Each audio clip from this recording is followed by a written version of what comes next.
It is 6 o'clock. We will call to order this special call meeting of the McMinnville City Board of Mayor and Aldermen to consider and possibly vote on the City of McMinnville's intent to award the contract to renovate the Blue Building property, subject to negotiation of a mutually accepted contract. The next item on the agenda is roll call. All the board members are present. Mayor Chastain. Thank you, Recorder. Next on the agenda is an outline of this process that is going to occur tonight. There are agendas that I do believe are available. Starting off, there will be 30 minutes per respondent. Each respondent that turned in a request for a proposal will be given 30 minutes to make their presentation. During this time, no member of the board or the public is allowed to comment. Next, the Community Development Department, as well as the McMinnville Housing Authority, will give consultation reports. And again, there is no public or board comment at this time.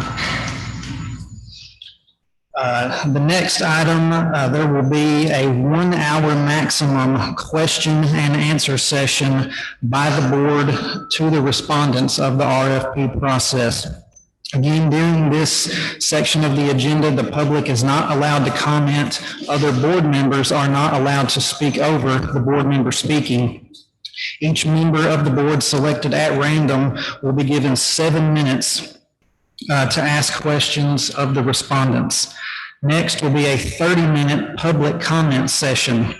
Each member of the audience will be allowed 2 minutes strictly amount of time to ask questions of the board and the respondents. That will be immediately followed by a 30-minute discussion session of the board itself. I will now, I will entertain a motion to approve this agenda as read. So moved. I have a motion by Ms. Sally Brock. Second. A second by Mr. Everett Brock. All in favor? Aye. Any opposed? Motion passes. I will now draw the order of the presenters. The first presentation will be given by the McMinnville Heritage Preservation.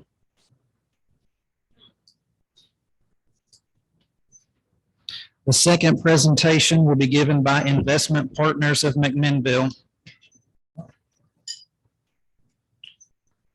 The third presentation will be given by McMinnville Aluminum and Vinyl. And the fourth presentation will be given by Hickory Creek Capital Partners of Knoxville. Mr. Schultz, whenever you're ready. I'll introduce myself. I'm Neil Schultz. I'm a retired orthodontist.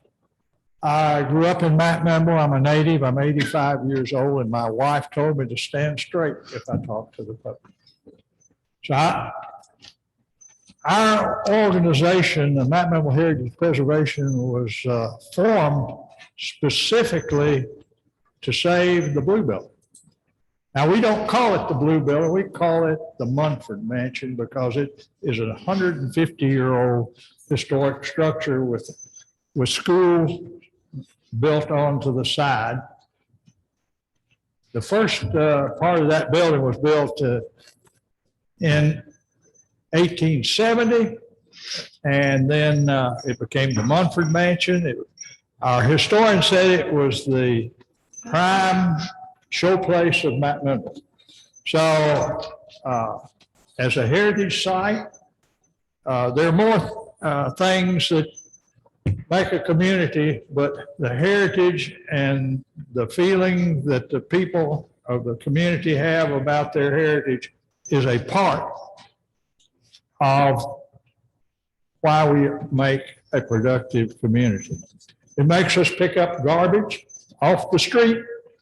It makes you join committees that you don't want to join. You don't want to spend the time doing it, but you do it anyway because it's for the good of your community.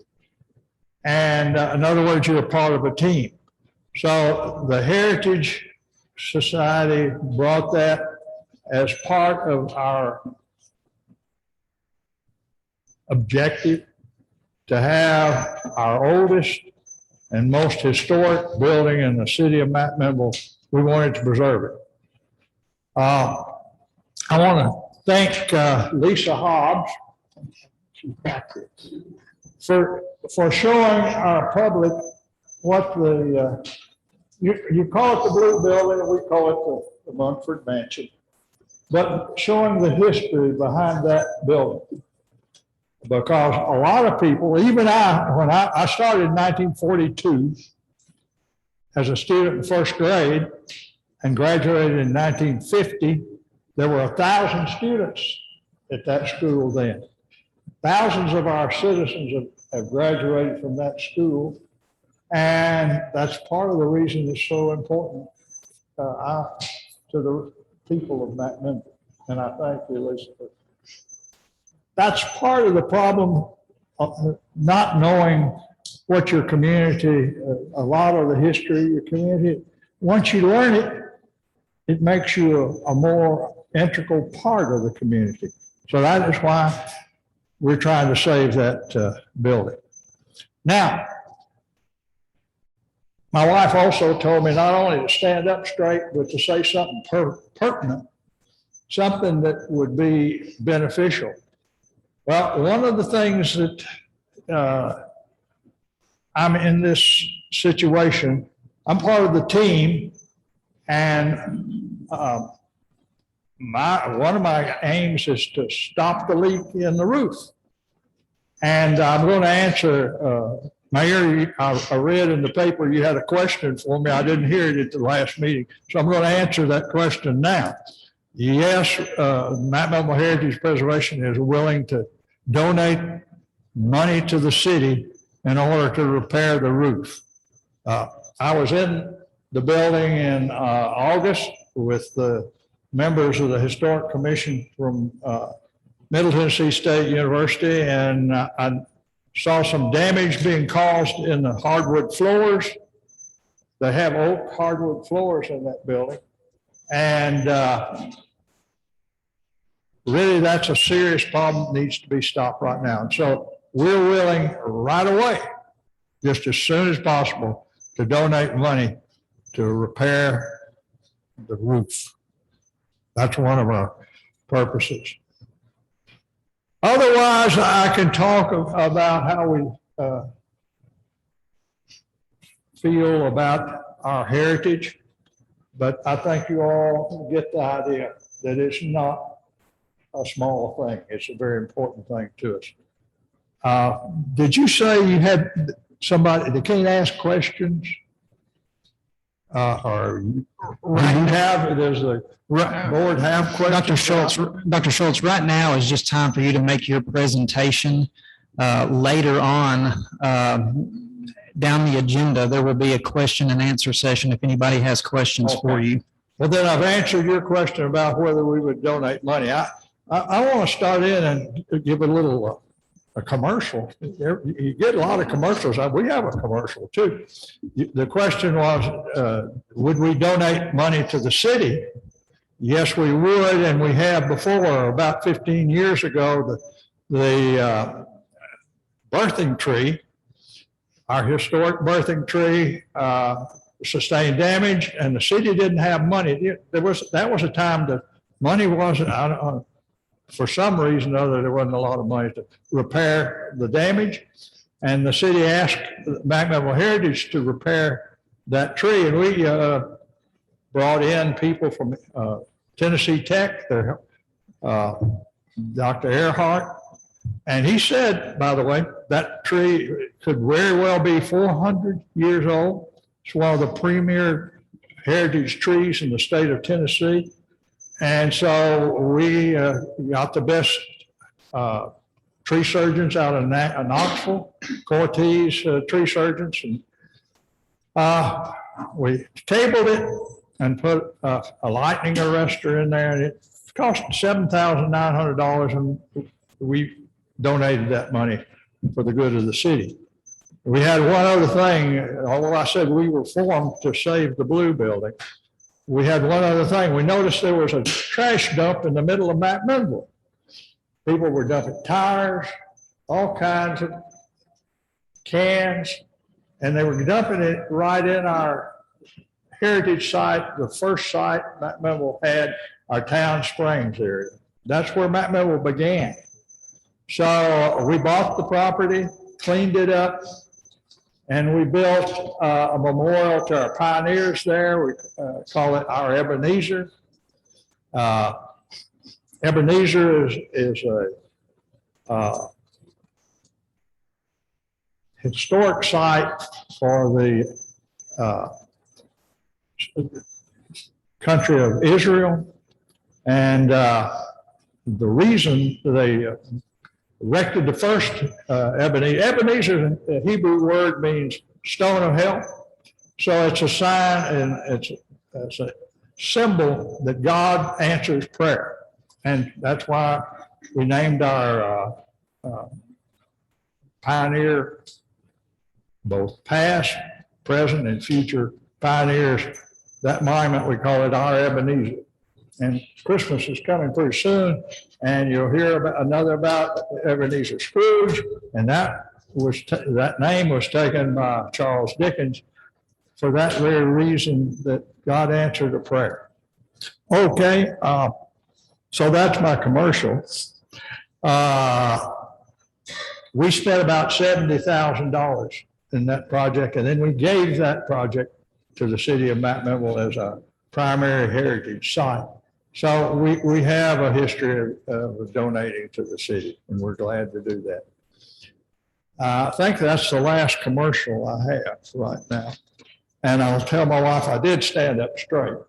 And so I thank you. By the way, I want to make one last comment. I want to thank the board and the mayor and the entire board for the time you're taking to save this heritage site. It is, over the years,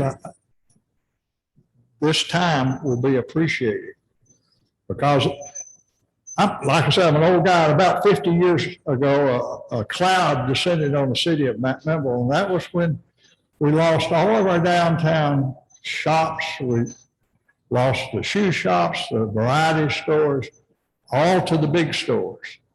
And this is going, I feel like, is going to not only save the heritage of our city, it is also going to bring activity and people to the town, downtown. And I congratulate you for taking the time to deliberate. It's not just a matter of dollars right now. It's a matter of what's going to happen in our future to our town. And my group is, like we talked about the Roundhouse Street Gang, we're passing out, but there'll be plenty of people that are here in the future, and it'll mean a lot to them. So I want to thank you very much for the time you've given me. Probably talked too long, but that's what old people do. Thank you. Thank you, Dr. Schultz.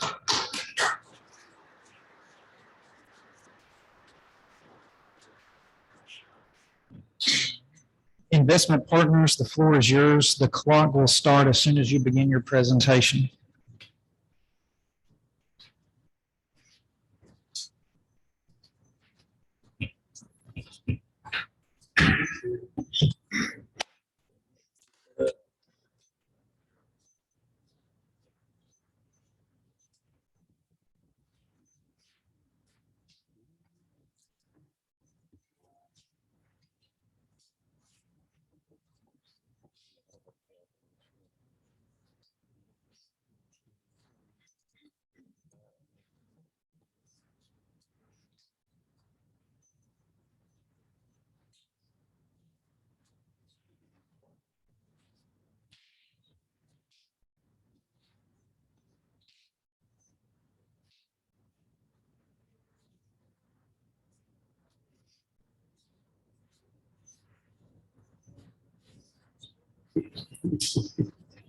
What's the test run?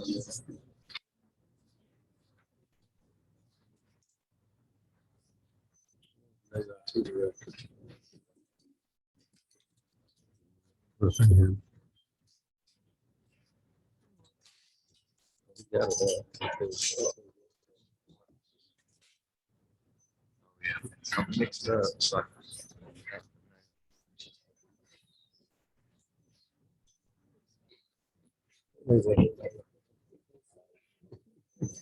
He's got two.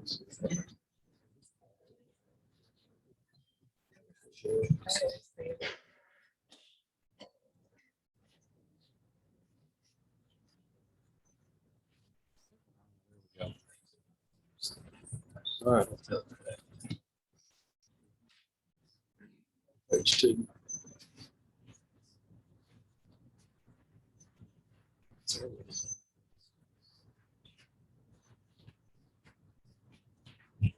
Hit the next page, like, hit the next slide, please.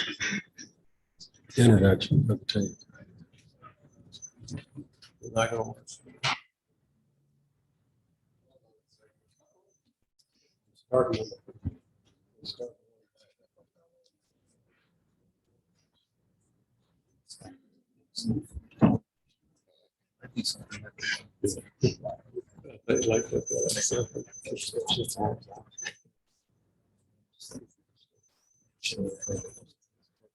Yeah.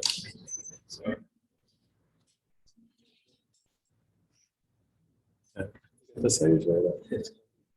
Good idea.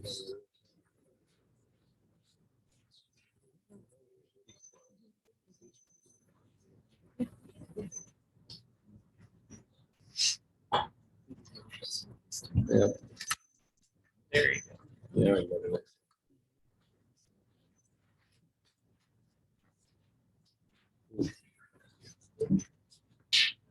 Can you put the next slide? You need this? Yes, it's working. Aha, there we go.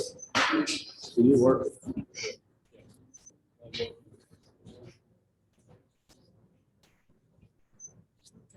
It's always fun with that. Worked earlier. Okay.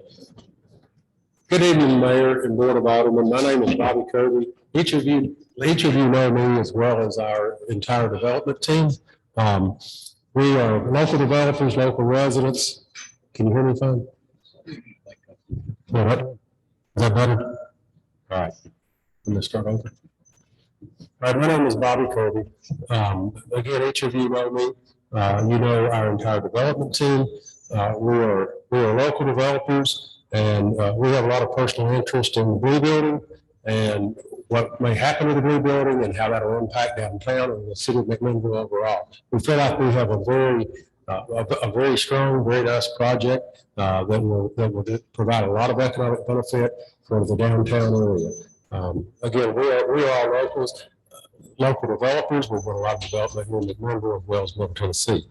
I have 30 years experience in the real estate development business. My partner, Joe Hale, who each of you know, has 50 years experience as a general contractor and developer. Our third development partner is my son, Lake Kirby.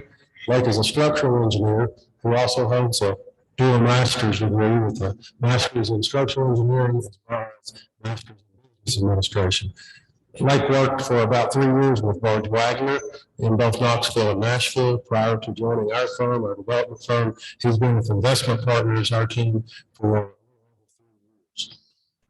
we're very excited about this project. I want to also introduce our architect, Peter Metz. Peter is no stranger to the city of McMinnville. Peter have a very good working relationship. His firm, AEI and Investment Partners, have done 3 very successful multifamily projects over the past 5 years, where we have developed and built over 500 apartments and townhomes in the Murfreesboro area. Peter also has done extensive work and has knowledge with the Blue Building. He was the city's architect from Park Theater renovation, and he also did the expansion product and renovation for the Magnus Library. At this time, I'd like for Peter to just say a few words and introduce himself further. I think that takes care of who I am. I've been brought to the table by the team to bring working knowledge of the Blue Building.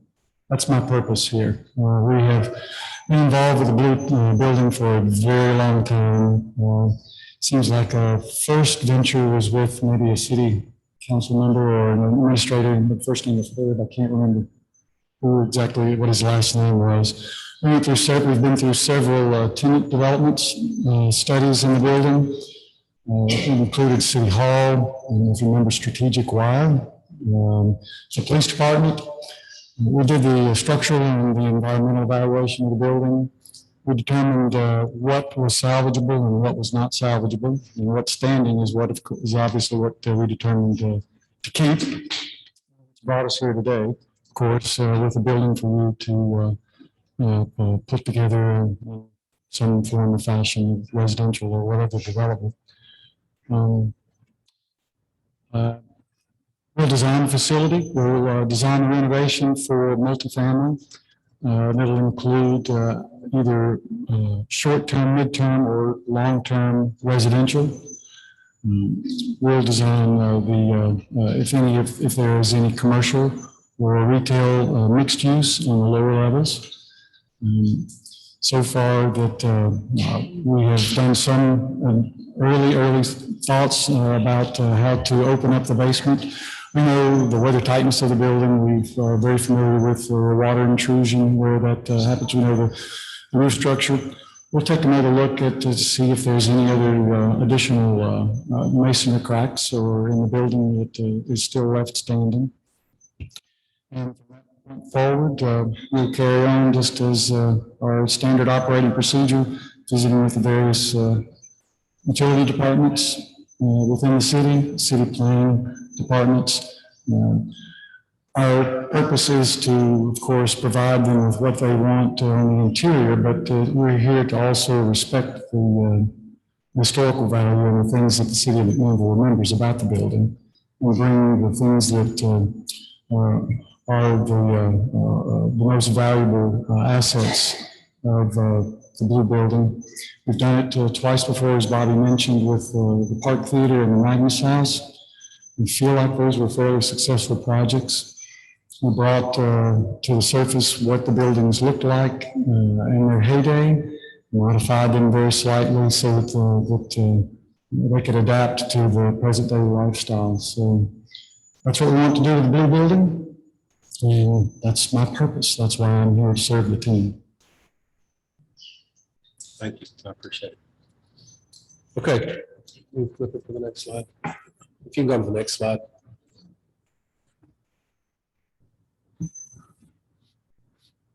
Okay, as I said, each of you, you know us, you know our team, but you probably don't really know a whole lot about what we do. So I want to talk a little bit about our experience, about our current projects that we have, and what we've been doing over the past 20 years. This is one of our mixed-use projects. It's one of our, probably our largest project that we've done. It's a current project going on in the city of Murfreesboro. It's a 20-acre mixed-use development along Medical Center Parkway. On this development, as you can see in the background, that's 204 apartments, that 4-story apartments that Peter and AEI worked with us. He was our architect, lead on that multifamily component of our mixed-use development here. Again, this was a total of a 20-acre development.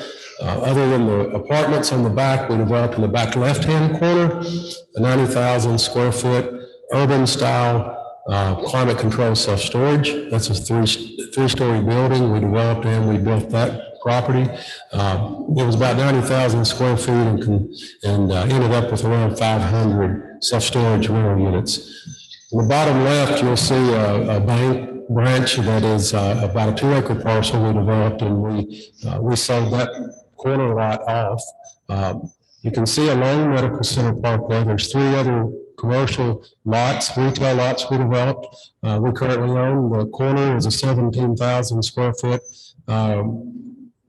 retail strip center, shopping center. The middle parcel beside that was a ground lease parcel we did with Valvoline Oil. And then on the other side of that is another 8,000 square foot shopping center. All those properties, again, we built those, we developed them, and we currently own those and manage them. If you go to the next slide, I'd like to show you a townhome project that is a current project we're doing. This is 143 townhomes in Murfreesboro on Highway 96, which is Franklin Road. Again, AEI and Peter Metz was our architect on this townhome project. It's been a very successful project. We should totally wrap this up in about within the next 3 months is our expectation. There, we've got about 100 units that are now completed and occupied. Again, the total unit count here is 143.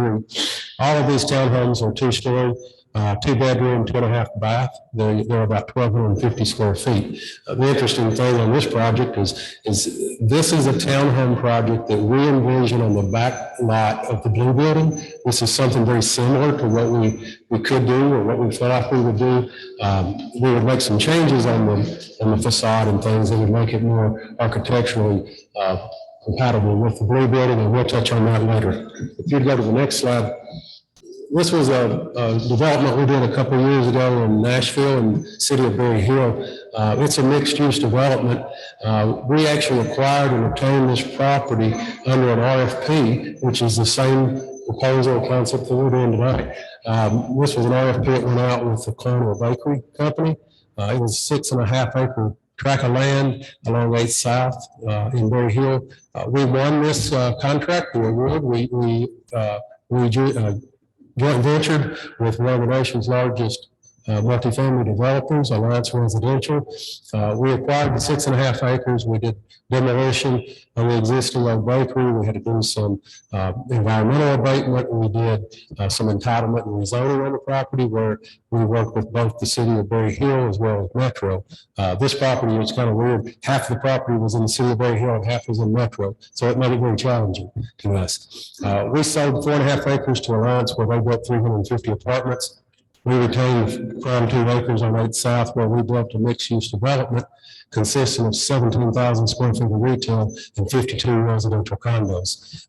We actually pre-sold all of those condos by the time we finished the project. We still own the retail today and operate and manage that. The next slide you'll see is another multifamily garden-style apartment project we did in the city of Murfreesboro. This also is the third project that we worked with Peter Metz and AEI. This property, known as the Village and Eden Farms, was 144 apartments, and this was built off of the J.B. Jackson exit along I-24. Turned out to be a great project for us. The next slide you'll see is a historic property we did in historic Germantown. It's on the north edge of Nashville downtown. This is located on the corner of 3rd and Monroe. This is a 6-story building that we developed.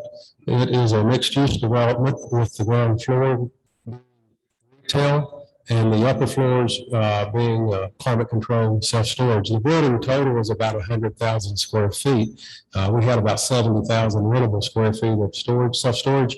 That is approximately 600 self-storage units.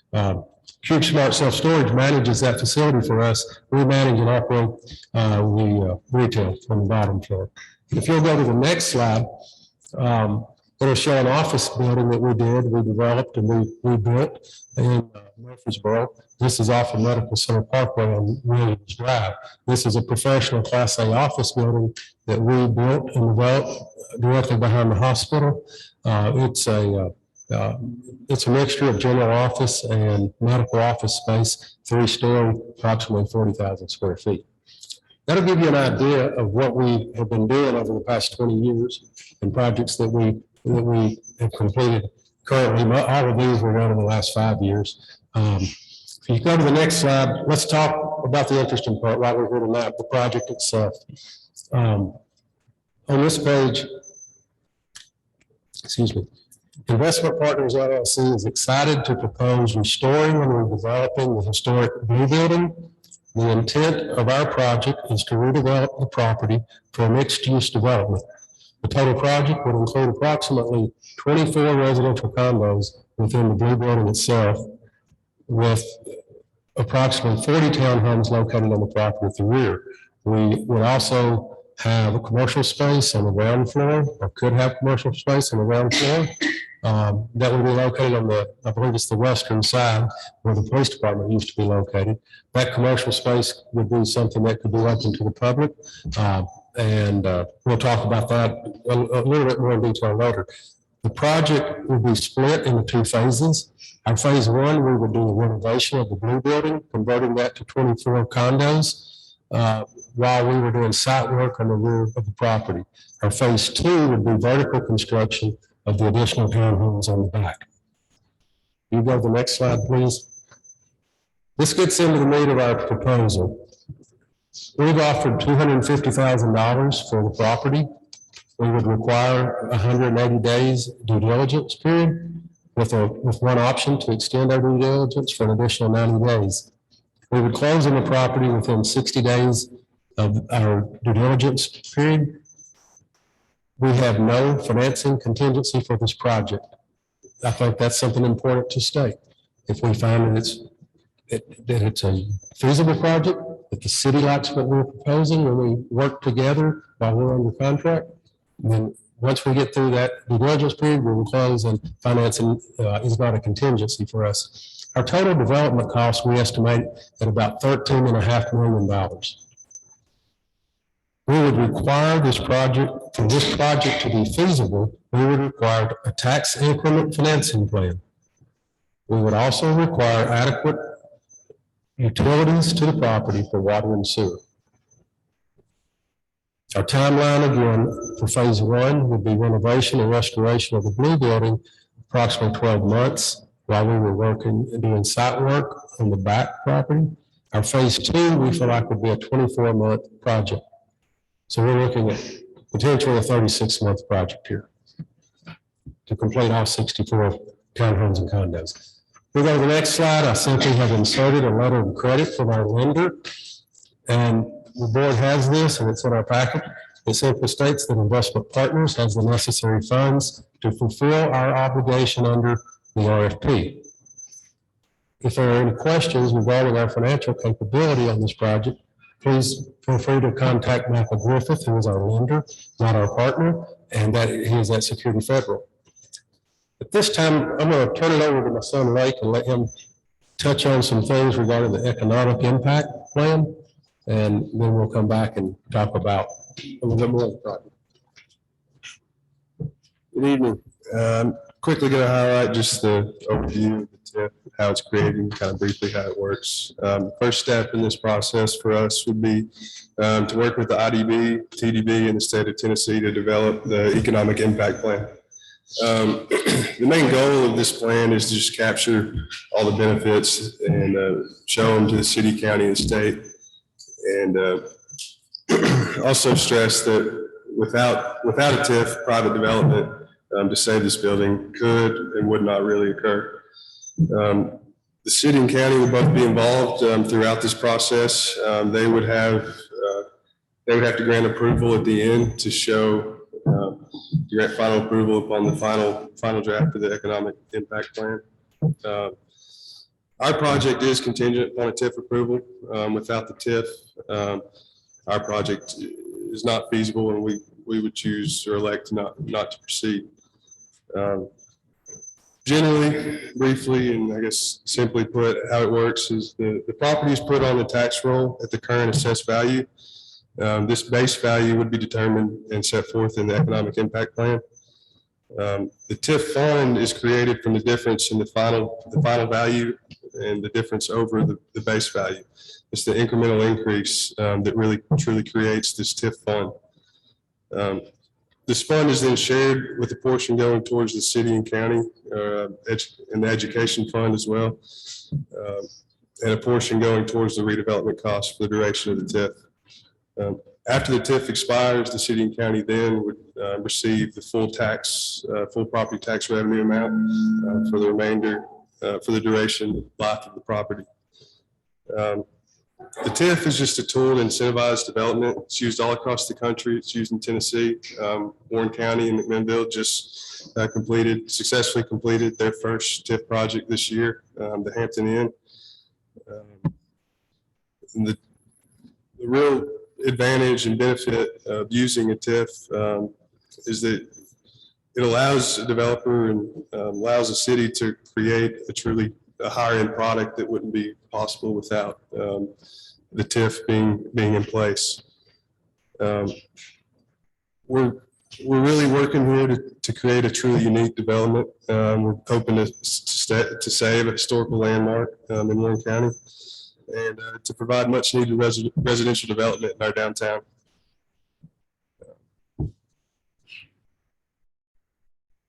So I'm going to briefly go through some expected benefits that we see from our proposal and our plan.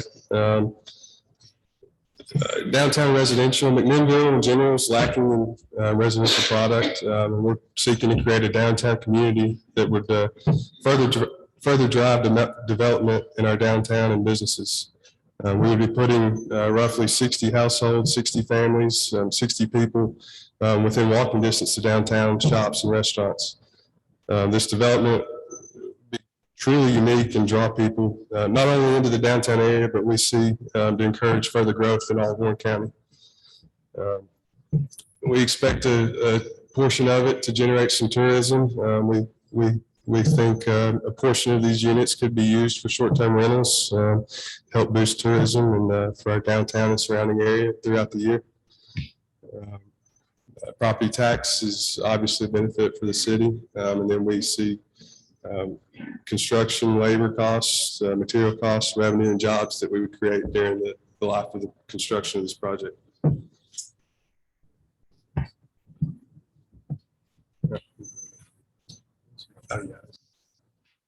And this is just our conceptual site plan. We expect to get roughly 24 units inside the Blue Building itself, with another 40 units on the back property. You can see we hope to have some amenity area, maybe a dog park and some parking. Looking to put a rooftop patio on the eastern side of the building. Anything to add on? Okay. Yes.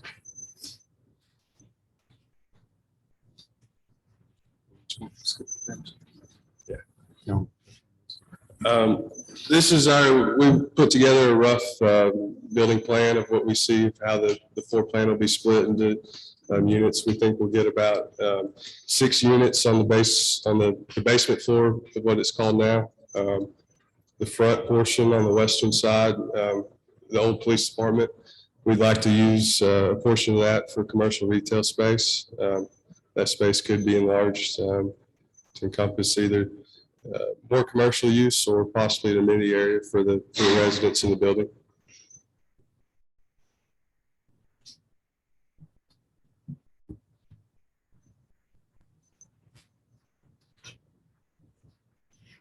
This is the main floor of the Blue Building as it is now. We're hoping to get roughly 7 units on this floor. And this would all be determined and set forth in our design package. This would all be set forth and put and be further determined in our feasibility period and design period with Peter.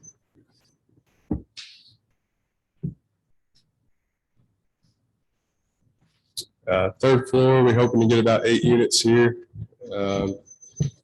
Nothing really to talk about yet, I guess, on these. The green area. Yeah, the green area, we do plan on adding an elevator to the building. So that's where we've envisioned that an elevator would be added to the rear of the building, stubbed into it to allow ADA access for all floors and hopefully encourage a wider range of residents for the building. This is our top floor. Best views. We're hoping to get 3, maybe 4 units up here, and then convert the eastern rooftop into some sort of patio or amenity area that all the residents for the property could enjoy. And it would be accessible by the elevator.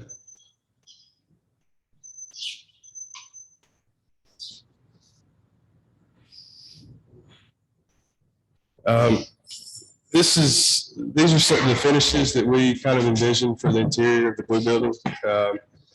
These are from a condo or apartment development in Nashville. I lived there for 3 years. It was an old factory building converted into residential condos.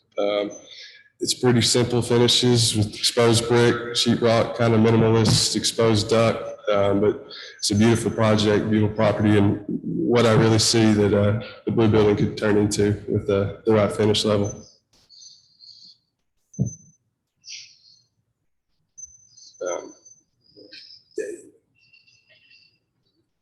This slide and the following slide will show the elevations of the blue building. It's our intent that the exterior of the building really would not change. We would keep that pretty consistent as it is today. The front of the building, as you see, I think the only things that would change is on the upper left side, there are wood trusses we would remove and add the rooftop patio. The side elevations, I don't see a whole lot of change to those. So our intent is again to keep those elevations pretty much as they are today. If you'll go to the next slide, please. You'll see the rear of the building. That is on the back side where the city tore off, removed the auditorium and gym years ago. So obviously we'll remove the building and replace that wall with brick, painted brick, and add windows. On a portion of that wall, the green shaded area is where we would add an elevator that would access all 4 floors from the basement up to the 4th floor. Again, other than that, I just, it's our intent that we wouldn't make a lot of changes to the exterior of the building. So the look as it is today and the grounds around the building itself. Go to the next page, please.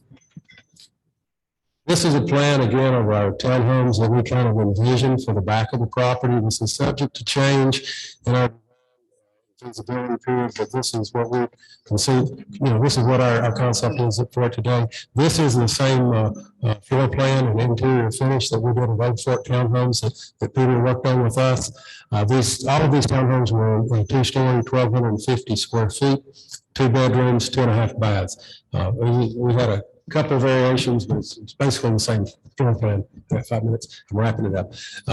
This elevation is not the front elevation of the townhome we did, but I just want to show an example. We would add a combination of brick and siding to make it complement the existing blue building. And again, our last slide is references were asked. We have done a lot of development and projects in the city of Murfreesboro in the past 20 years. We've listed 3 references. The first being Mayor Shane McFarland, who's the mayor of the city of Murfreesboro, Sam Huddleston and Gary Whitaker. Each of the gentlemen are assistant city managers, and we work with them constantly, and we work with them. They came out of the planning and engineering department and codes department, and we worked with them over the past 20 years until today they're assistant city managers. Our last reference is Joe Baker, who is the city manager of the city of Berry Hill, where we did 2 developments there in Berry Hill, and work well with Joe. Feel free to contact any of them for references on us. And I believe that wraps us up. So I think we've eaten up all of our time. I hate to ramble on. If there's anything that I need to cover a little more, I'm happy to, if I have time. And if not, I thank you very much for your time.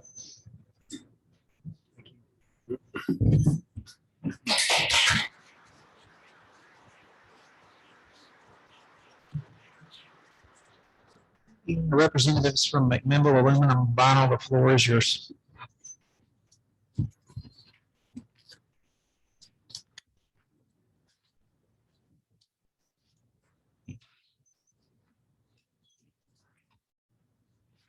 My name's Nick Hollis. This is my wife, Melissa. We own McMinnville Aluminum Vinyl Supplies. We've been in business since September of '97, and we've always kind of used the CD garage lot. That's what our proposal's on. We've always kind of shared it. The CD's always kind of used our drive, and we've always used it to try to help unload our trucks.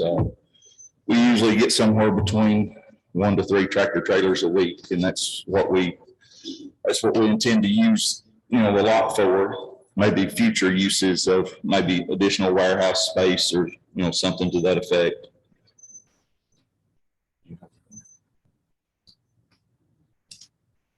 Because we are just interested Just in the in property. the garage property, not, like you said, it's gonna help, our business. We've been there since '97. We just need it to help expand our local business. That's all we have.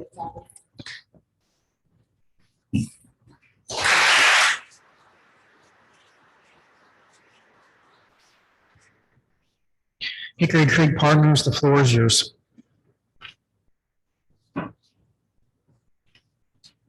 Good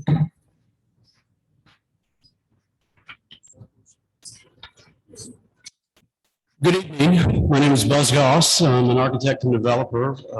This is my colleague, Kent Leach. He's a developer. I handle the architecture and the project side, and Kent is largely in charge of the capital and the financial side, so we work pretty well together.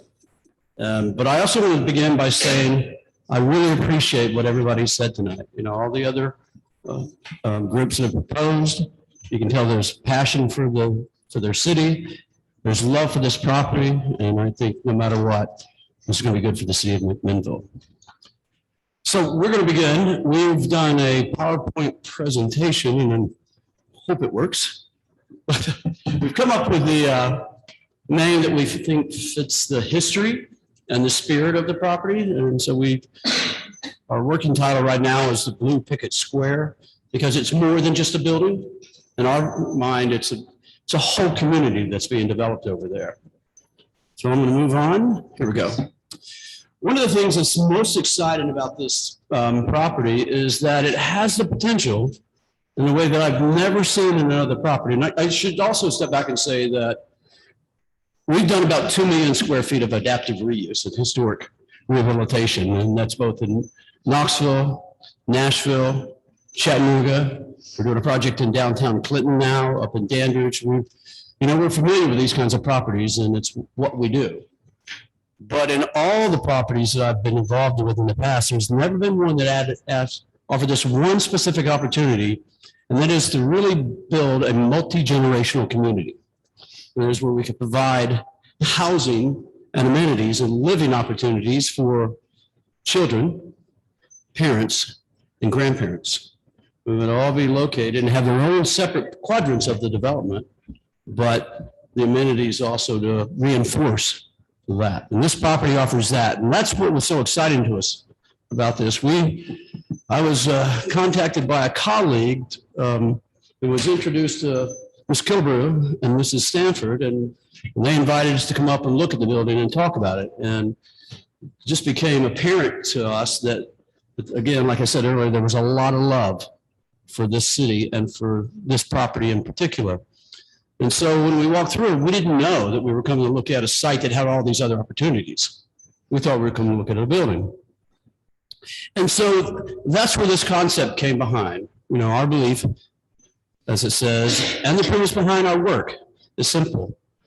Children who are taught to love their cities grow up to be adults who love and contribute back to their cities, and then age to become grandparents to teach children to love their cities. And that's what we were so excited about. And so I'm going to go on and tell you specifically about the project now. We imagine, I'm sorry the site, it's kind of hard to see the slide here, but much like Mr. Kirby's proposal, we see it as a dual development. There would be the blue building would house one function. Parcels in the back, or the parcel in the back, would be separated and would house a separate function, and then we would blend our amenities to make that work. So in our proposal, the blue building would be converted, fully renovated, I should say that, and we plan to use the historic tax credits to help fund this project. And so the renovations would have to meet the National Park Service's standards for rehabilitation. So I think this would be something you would be proud of when we were completed with it.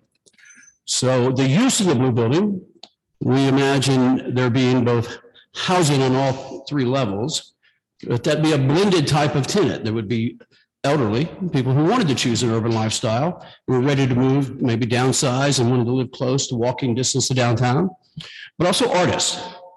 Those top floor spaces offer the ability to have large, studio type lofts where people would live and also work.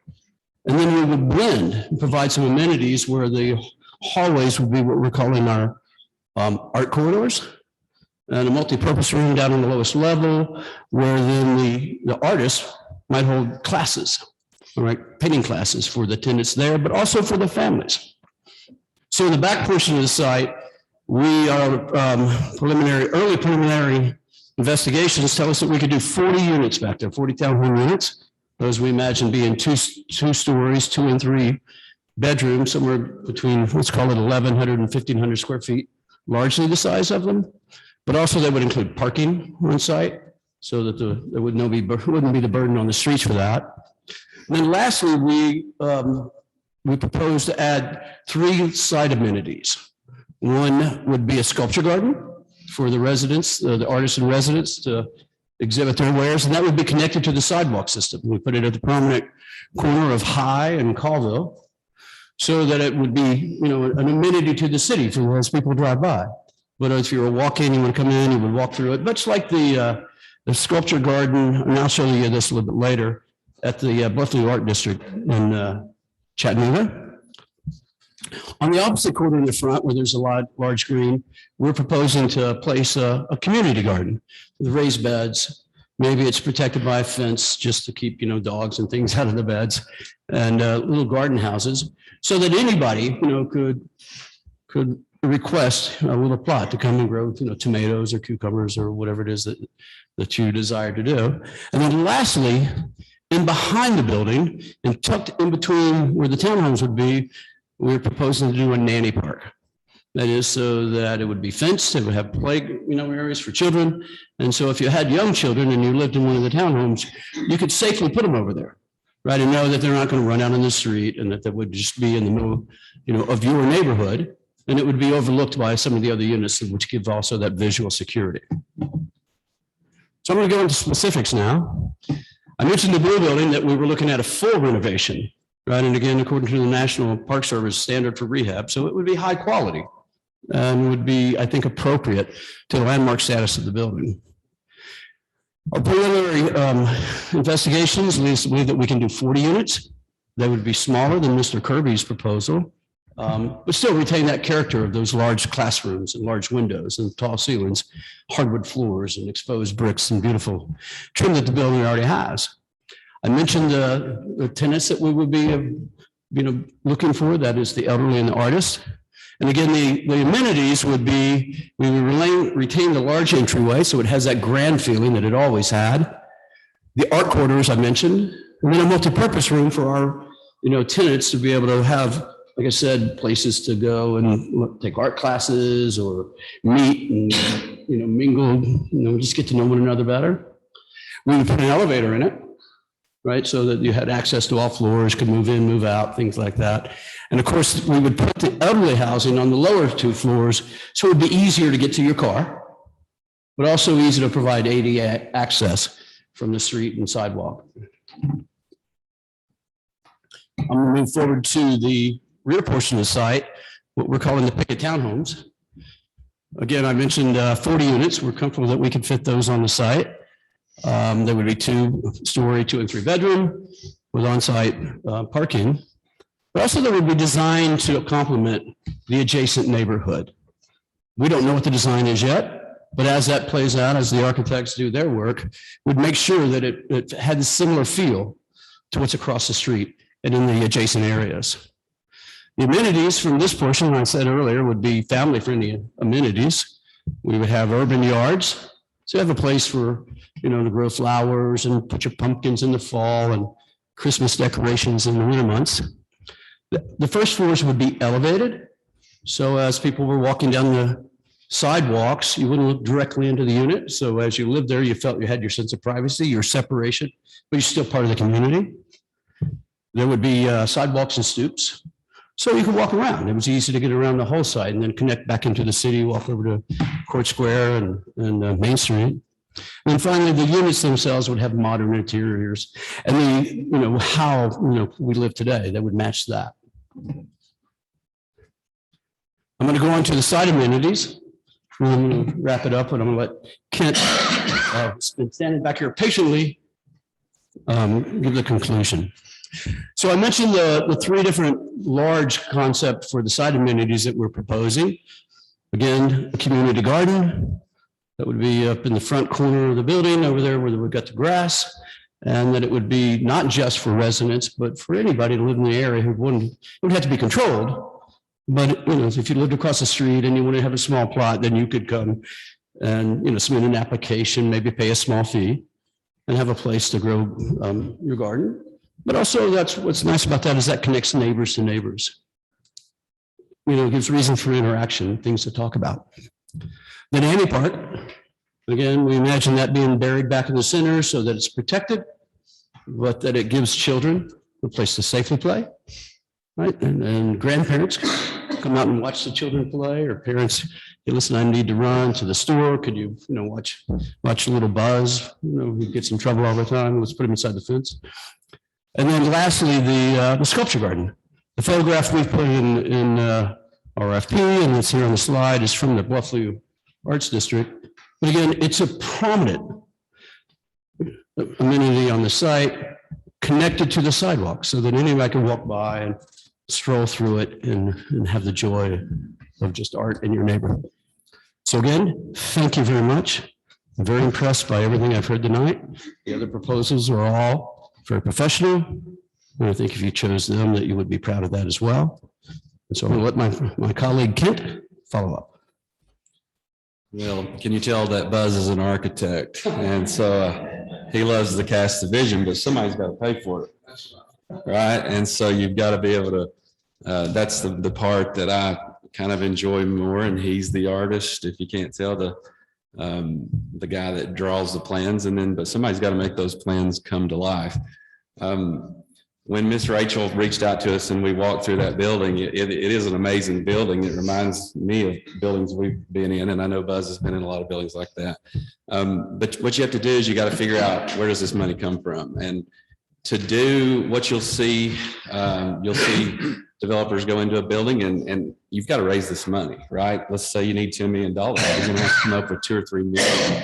And you're gonna have to make investors happy. And we're always looking at deals like that. We're looking at, where does the money come from? What happened with this is there's just a window of opportunity to use tax credits to fund this deal. And we explored that, and that's something that I've been studying. There's nuances with tax credits that not many people are familiar with, but that's something I've studied for a while. And we have a partner back home in Knoxville who would probably be right now reading and studying, and that's his thing. His thing would not be to get up here and do a presentation like this. But we're proud of that we think we have a way to really finance this building and take advantage of an opportunity that's out there. We've been asked the question, we had thrown out the idea that we would like to partner with your public housing authority. And the reason we'd like to do that is that gives us a little bit of an angle of going at this deal. And it also gives us an opportunity to give the building back to the city of McMinnville. And that's what we'd like to do. We'd like to go in, and we're going to spend around $7 or $8 million of hard money in the building.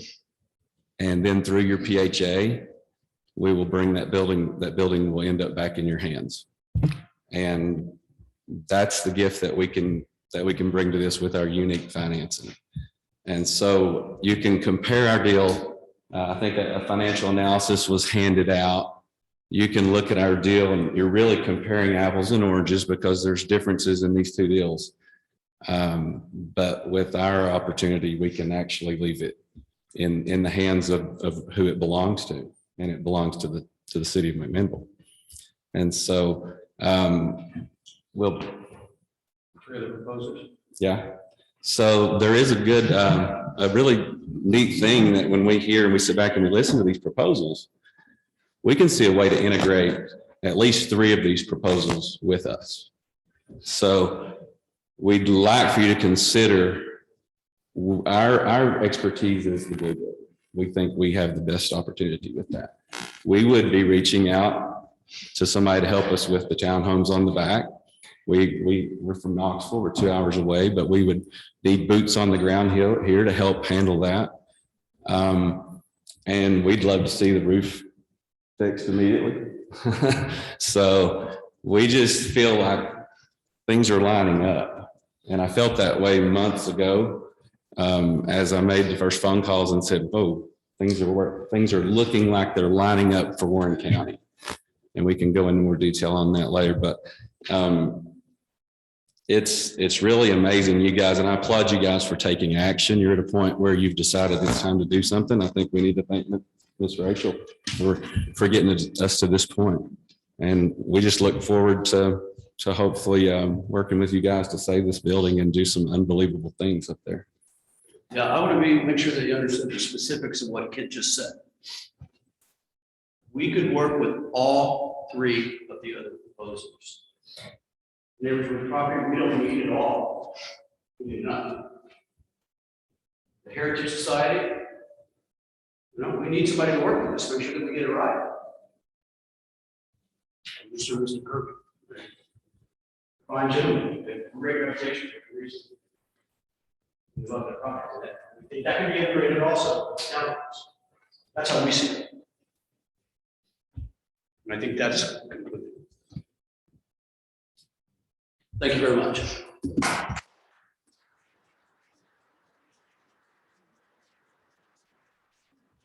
The next item on the agenda is staff and consultant reports. I'll first invite to the podium Mr. Nolan Ming and a representative from Younger and Associates.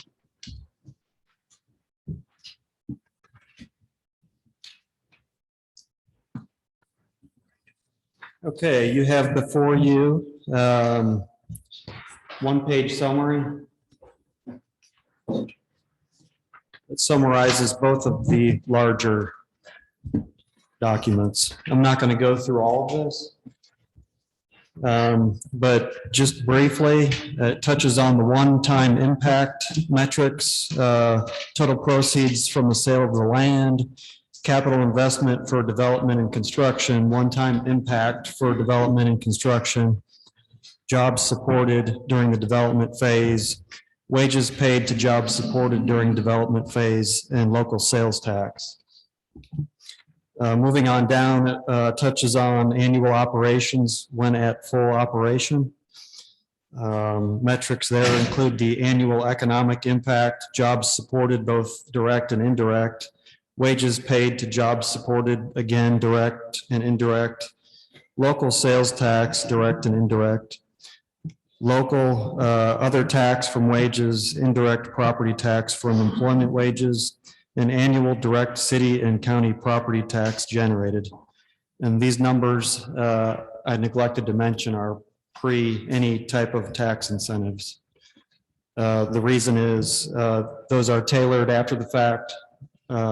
This was the best way to do a comparison up front. So, and the last bunch of metrics there was the 20 years of operation plus one-time impact. So you've got 20-year economic impact, jobs supported both direct and indirect, wages paid to jobs supported direct and indirect, local sales tax, direct and indirect, and the same metrics as above. So there's a lot here. I'm not going to claim that I can answer all your questions, but Lana Suit from Younger Associates is here. She was referred to us by Upper Cumberland Development District. And their expertise has been very helpful. So we're happy to talk, answer any questions as we can.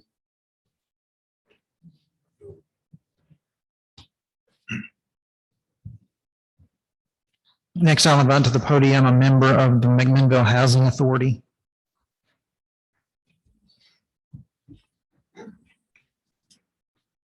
Good evening, and my name is Pam Fallen. I'm the Assistant Executive Director, better, of the McMinnville Housing Authority. And thank you for the opportunity to comment, because we were kind of surprised to be included in a proposal because we haven't talked to Hickory Creek. I did look at the proposal, and the option that they would need the housing authority for would be the application for 9% tax credits. These tax credits are highly competitive. I did look at the 2022 qualified allocation plan that THDA puts out, that it tells you how the application will go, what the set asides are, and what pool that our county would fall in. There is a PHA set aside in the plan. And in the plan, as of now, the hierarchy would go, Waverly Housing Authority would get the first shot at the money because, of course, obviously, their housing stock was pretty much decimated by the flood that happened. And then after that, in the hierarchy, there are two housing authorities will be awarded the tax credits if they're going to participate in HUD's new rental assistance demonstration program. And then after that, you would next qualify the next highest score. So then I went and looked at what pool Warren County would fall in. And right now, Warren County would fall in pool 4.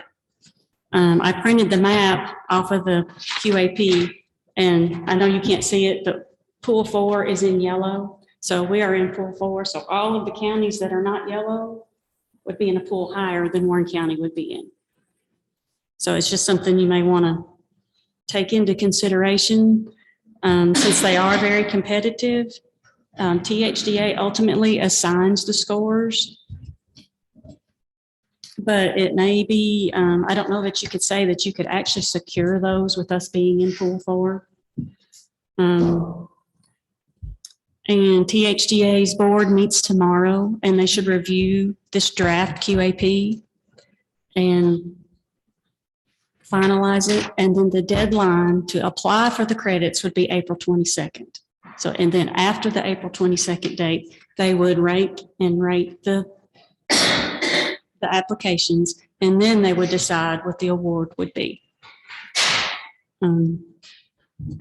So I'm not exactly sure how the tax credits would work with this project because it's not a guarantee. And hopefully I will get to meet the gentleman that just presented a bit ago here in a second. But thank you for allowing us to comment.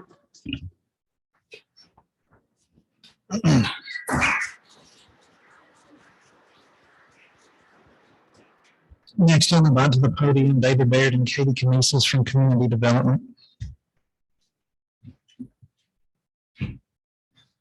Thank you, board, tonight and audience. For those of you who don't know me in the audience, my name is David Baird. I'm the Community Development Director, and I want to thank Katie Kinesis in my office.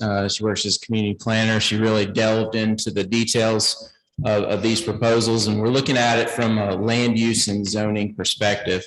And so I think, as everyone on the board knows and understands, but just for general information for everyone tonight, the city is broken up into different zoning districts. And within those districts, there are different requirements for development within each district. There's also what we refer to as a historic overlay district, which adds some additional design guidelines for developments. Now, currently the blue building property is zoned within the historic zoning overlay, and it is zoned what we refer to as R2, residential 2. And then the smaller lot, which we've referred to in the RFP as the old garage property, is actually zoned C2, and it is not in the historic zoning overlay. So what we wanted to do, and what we did do in this analysis, is looked at each of the proposals and see whether the current zoning would allow for what's being proposed. First off, with the heritage preservation and the aluminum and vinyl, those would not be impacted from a zoning perspective. However, in the investment partners and the Hickory Creek partners, the application for investment partners requested that it be removed from the historic zoning overlay district. To do that, what we would have to do is an ordinance by you, the Board of Mayor and Aldermen, which would remove the property from the district. And then the Hickory Creek Partners is asking for it to remain within the district, within the historic overlay district. So on both the Hickory Creek and the investment partner properties, there would be a requirement to change the base zoning district. That could either change to what we call commercial 1, or it could be what we refer to as PRD, was like a planned residential development. But it would not be able to be developed as stated in the proposal in the R2 district. So what that means effectively is that we would have to have a rezoning process that would go through our typical process. And that would be a condition that you would need to have in any kind of proposal or decision on who your preferred developer would be at either tonight or in the future. So if there are any questions on the specifics of that, myself or Katie would be happy to take that at this time. Okay, thank you. Thank you, Mr. Baird.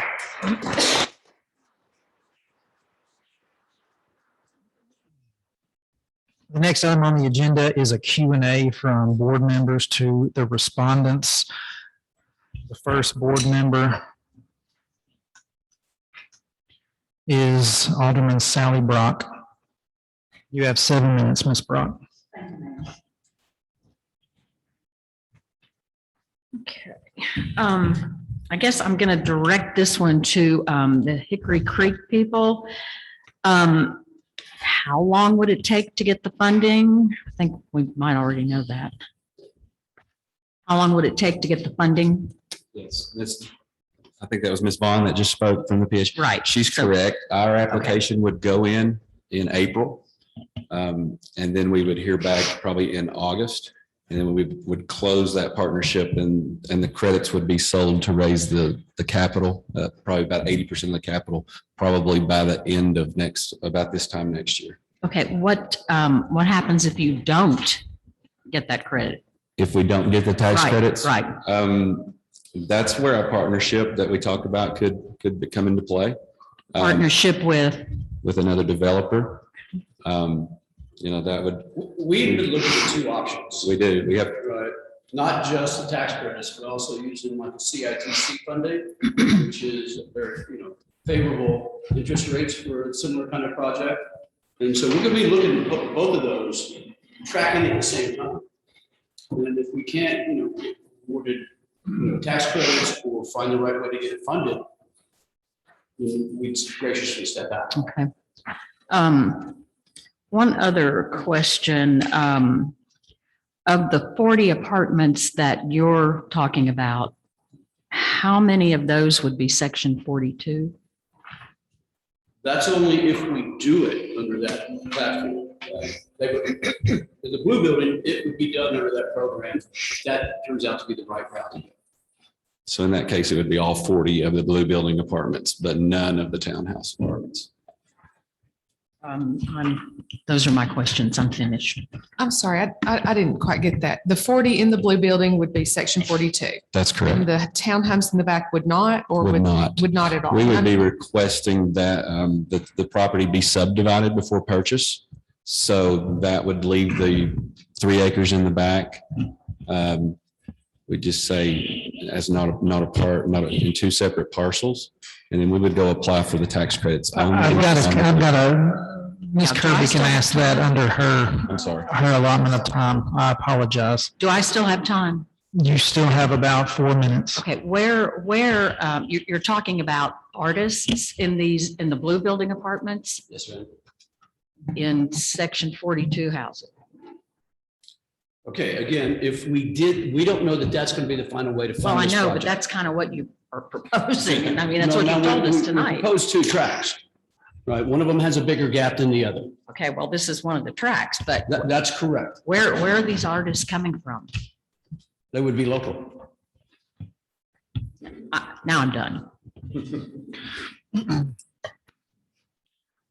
Ms. Kirby, you have 7 minutes. Okay, if you could just expound on what you were telling us about the section 42 housing and how that was going to work with the townhomes. You were elaborating on that for me. Okay. We have some direct experience with that. If you took a property, if we applied for tax credits, we don't want to do that with the back piece of the price. So we would want to subdivide that off. And then we just apply for section 42 on the blue building. And with that, we expect about 83% of the needed capital to restore the building to come from those credits. The back portion would be a totally different market rate proposal. And those would be 40 townhouses to be sold. With very typical funding. With typical funding. Typical funding. And the money cannot mix. So all the money from tax credits stays with the blue building. So does the section 42 housing, how does that, how does that impact the housing for the townhomes in the back? Would they be, We have would an their op- fair market value be, would that up it or lower it? Well, we have an opportunity to brand this and to take, to project this the way we want it to be done. So I know that it's a very hard topic to understand the differences and how housing, and we could spend all night here talking about that. But we have an opportunity to kind of, and that's why you heard so much from Buzz. It's the vision helps with that. But we foresee it as being, a good mix. Okay, I think you had, how many units in the blue building? 40? That would Our be, preliminary studies lead us to believe we would. That's kind of- 40 units. 40 units. Are they all one bedroom? They would be a mix, but largely they'd be one bedrooms, particularly like the artist lofts. They would be large open spaces with a sleeping area, maybe a sleeping loft, with large spaces for them to work in. So for section 42, that's got to be, I have it somewhere, 60%. Tell me the that's correct. percentage. That's correct. 20% have to be offered at 50% AMI, average median income for the area. The other third, so that would be 8 units, and then 32 units would be offered at 60%. What, 32 at 60? 32 at 60, that's What was correct. it? And then the rest were at how much? I'm sorry, say that again. And the first number you said, 32 of them at 60% AMI. okay. Okay. Let's see. Tell me when I run out of time. You have 5 minutes. Oh.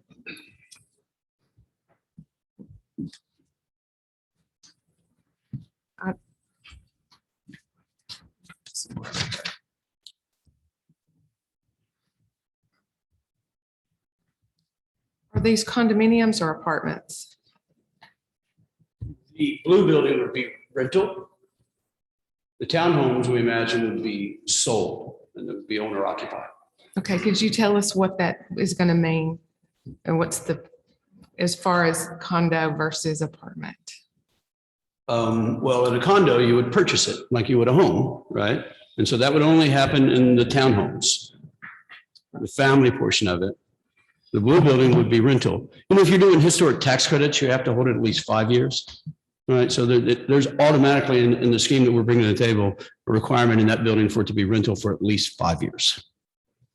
If we take the option 2, track, then I think it's 15 years that they would have to be rental. That's all I have right now. Good questions. Well, there's a lot of information Yeah. to. At some point, I'd like to follow up on what Ms. Vaughn said. We study, the QAP is called the Qualified Allocation Plan. And I don't want to be talking into somebody's time, but I'd love to clarify that. She's right. There are location scores and those change from year to year. That's based on census information. It can be made on population increases. There's different things. It's been a long time since Warren County had a good score. And so when we first saw the blue building, we didn't think there was really an angle to go at it. But the scores, some preliminary scores came out, and Warren County at the beginning had a perfect score. Some things happened at THDA, and Warren County has ended up in 6th place in its pool. I'm not going to go into a whole lot of detail because she's right. It's very competitive, and we could have a competitor sitting in the audience. Okay, I have another question. Yes. How do we make sure it stays section 42 housing? I mean, how, does that lock in for how You've long? got about 1 minute, Ms. Kirby. Okay, 1 minute. There is a 15-year commitment of affordability. Okay. Yes. And what happens after that? You can, some developers go back and get more tax credits to put back into the building to continue to keep it up. You have the opportunity to sell it. I think your PHA sold some housing stock recently. You could sell it to a private developer. You could sell it. I mean, it would be. So it's up for grabs. Well, it would be your property. It's not up for grabs. I want to go back to what he said earlier. Our intention is for us not to own this building for 15 years. It's to help get it rehabilitated and it go back to the community. It would be owned by your heritage, organization or your public housing authority, whatever makes sense. It would be your property. And she is correct. There is a PHA, public housing set aside pool.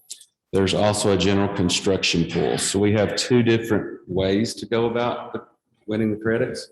And as time passes and we look at that, we'll pick which way we think. I mean, it's a game. I mean, this is a strategic, we look at this, you can kind of tell I'm passionate about it. We look at angles to do this. So We've got to move on to the next, sorry. the next board member. I apologize. Okay. That is me.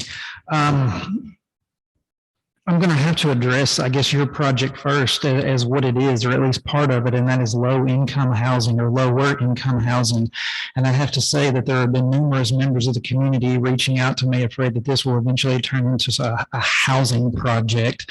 What can you say to the public here this evening to help maybe assuage those worries?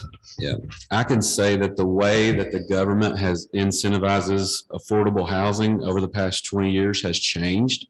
I've driven outside of your town and I see that you have some developments out there. It's different. It's different now. And I can tell you that the majority of housing developments that you're seeing built right now that are moving forward with no problem, despite high construction costs, are tax credit deals. And you would not know that they are affordable until you walk in and they tell you what the rents are. So a lot of people think, oh, this is just a Project 8. And everybody knows that because it's infamous, right? The neat thing about LIHTC is the developers, we are not partnering with HUD in any way or the government. What the government has done is they have allowed us to go, the tax credits are an IRS. That's who we deal with. So we're not in partnership with the government to provide housing for low-income individuals. What this does is we are required to keep our rents affordable. Our rents don't change no matter if you walk in, but we do have the ability to set a minimum income. So you can't walk in with zero income and rent. You won't be able to do that. You will have to have a background check. You'll have to show, we'll be able to do past landlord checks. And we will be looking to verify income and make sure that they have a minimum income. A lot of times that's 2.5 times rent. Would you talk about what happens if somebody, they better themselves? Absolutely. This blows me away. I was in another county here in East Tennessee, and let's just say if you qualify today, what we will do is a year from now, we will come back and look at their income. And as long as when they moved in that building, they had the income that they said they had. No matter what happens after that point, if they better themselves, let's say that a student graduates from UT in a degree that doesn't have a lot of jobs, and then they could move into this building and then they could get that dream job making $80,000 a year, and we don't ask them to leave. They can stay. So that's the way affordable housing works now. It's not voucher based. That still exists, and I'm sure there's voucher based housing in this county. But this building will be affordable because of the tax credits. So it's a huge difference, and it gives us, like, again, the opportunity to brand this project and not just it be some 5-story industrial looking housing project. Okay, thank you. My next question is the same question for both you and investment partners. Would you all be willing, or would you be willing to allow the city to sell that lower lot to McMinnville Aluminum?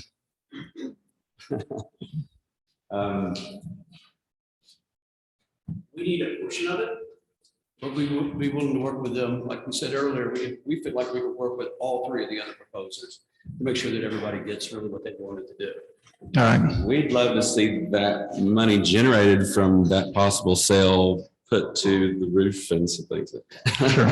Mr. Kirby, I apologize, but I didn't hear your question. would you be willing to allow the city to sell that lower lot to McMinnville Aluminum and Vinyl? Not until we got through our due diligence and inspection period. When we're doing a project this large and planning everything around it, we just need to be able to control that property and know in case we need it. So now I think for us not to have control of the lower property at this time would be a mistake for both of us. Sure, thank you. That's all I have. Mr. Steve Harvey, you have 7 minutes. My first question is for the Hollises, Memorial Aluminum. On that same subject, if your proposal doesn't get accepted, would you be interested in purchasing a small portion of the lower lot? Of course, depending on size and price. Sure, yes. Okay. That's all I got for you. Good deal. My next question is for Mr. Schultz. Your proposals, there were 2 facets to your proposal. One was the roof repair, and the other one was actually to purchase the property. Is it safe to assume that your preference of those 2 is the roof repair, saying that we have these other developers interested in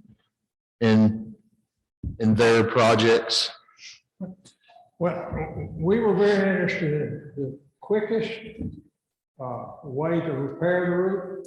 We realized we didn't want to just throw money away. We wanted that to fit in with probably someone else would end up with the property. We didn't know that, but we don't want to do something with counter to what the final owner of the property would be. We would work that way. In other words, don't want to see repair an area and then they just simply tear it down and build another kind of roof on there. So our purpose is very, very clear. We want to stop the damage from the leaks. That's our main purpose. As far as ownership of the property, I guess I can be, the best way is just be straight up front with it. We don't really feel like we'll end up with the property because we can't develop the property.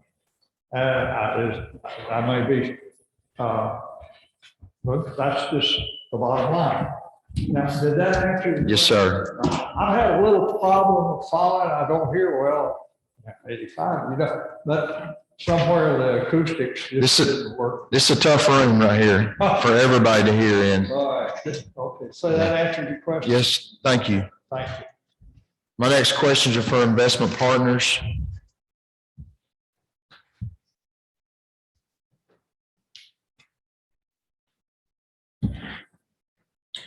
So have you determined whether the units in the blue building will be rented or sold? It would most likely be a for sale product. I don't Okay. think we can ever do a development such as this and make the numbers work and turn that into a rental community. So I'm 99.9% for sure the units in the blue building would be a for sale product. You can answer this with yes or no. Is your purchase price negotiable? No. How about the length of your tax increment financing in years? Tell us a little bit about the rooftop patio. That was a neat idea that I like.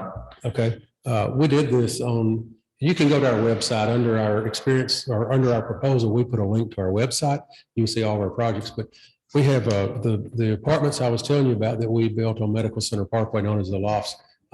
We have a rooftop patio. It's an amenity area for the residents. It's not a public space like the retail space in the bottom would be. The rooftop is simply an amenity area, but it would be an open patio. We would put some cover over some of it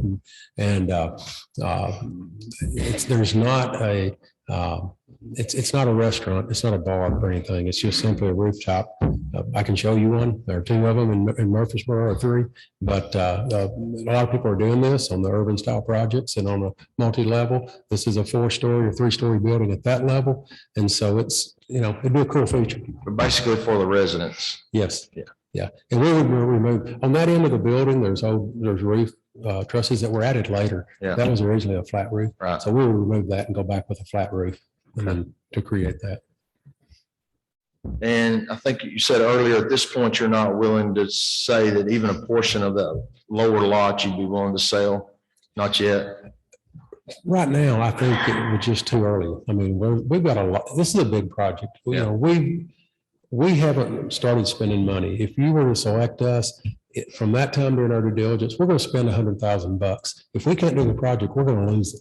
I mean, we're prepared to walk away from it, but we have to control the property and get in and spend some money and get some engineering and architectural studies done and to figure out things. But until we really know how the property will lay out, we need that.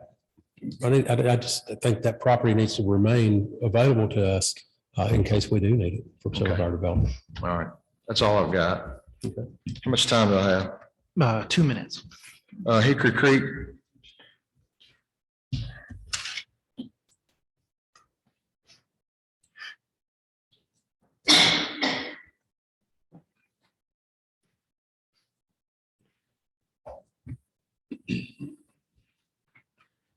What are the property tax implications in the credits and grants and way that you're attempting to purchase the Property tax implications? Yes, because the numbers that we got were, I think I'm correct in saying they were full rate property tax numbers that we got in this report, not with any abatement. Right, so one of the other reasons for bifurcating the property and having two deals that are financed in two different methods is that we put it in our response to the request for proposals that we would need a pilot.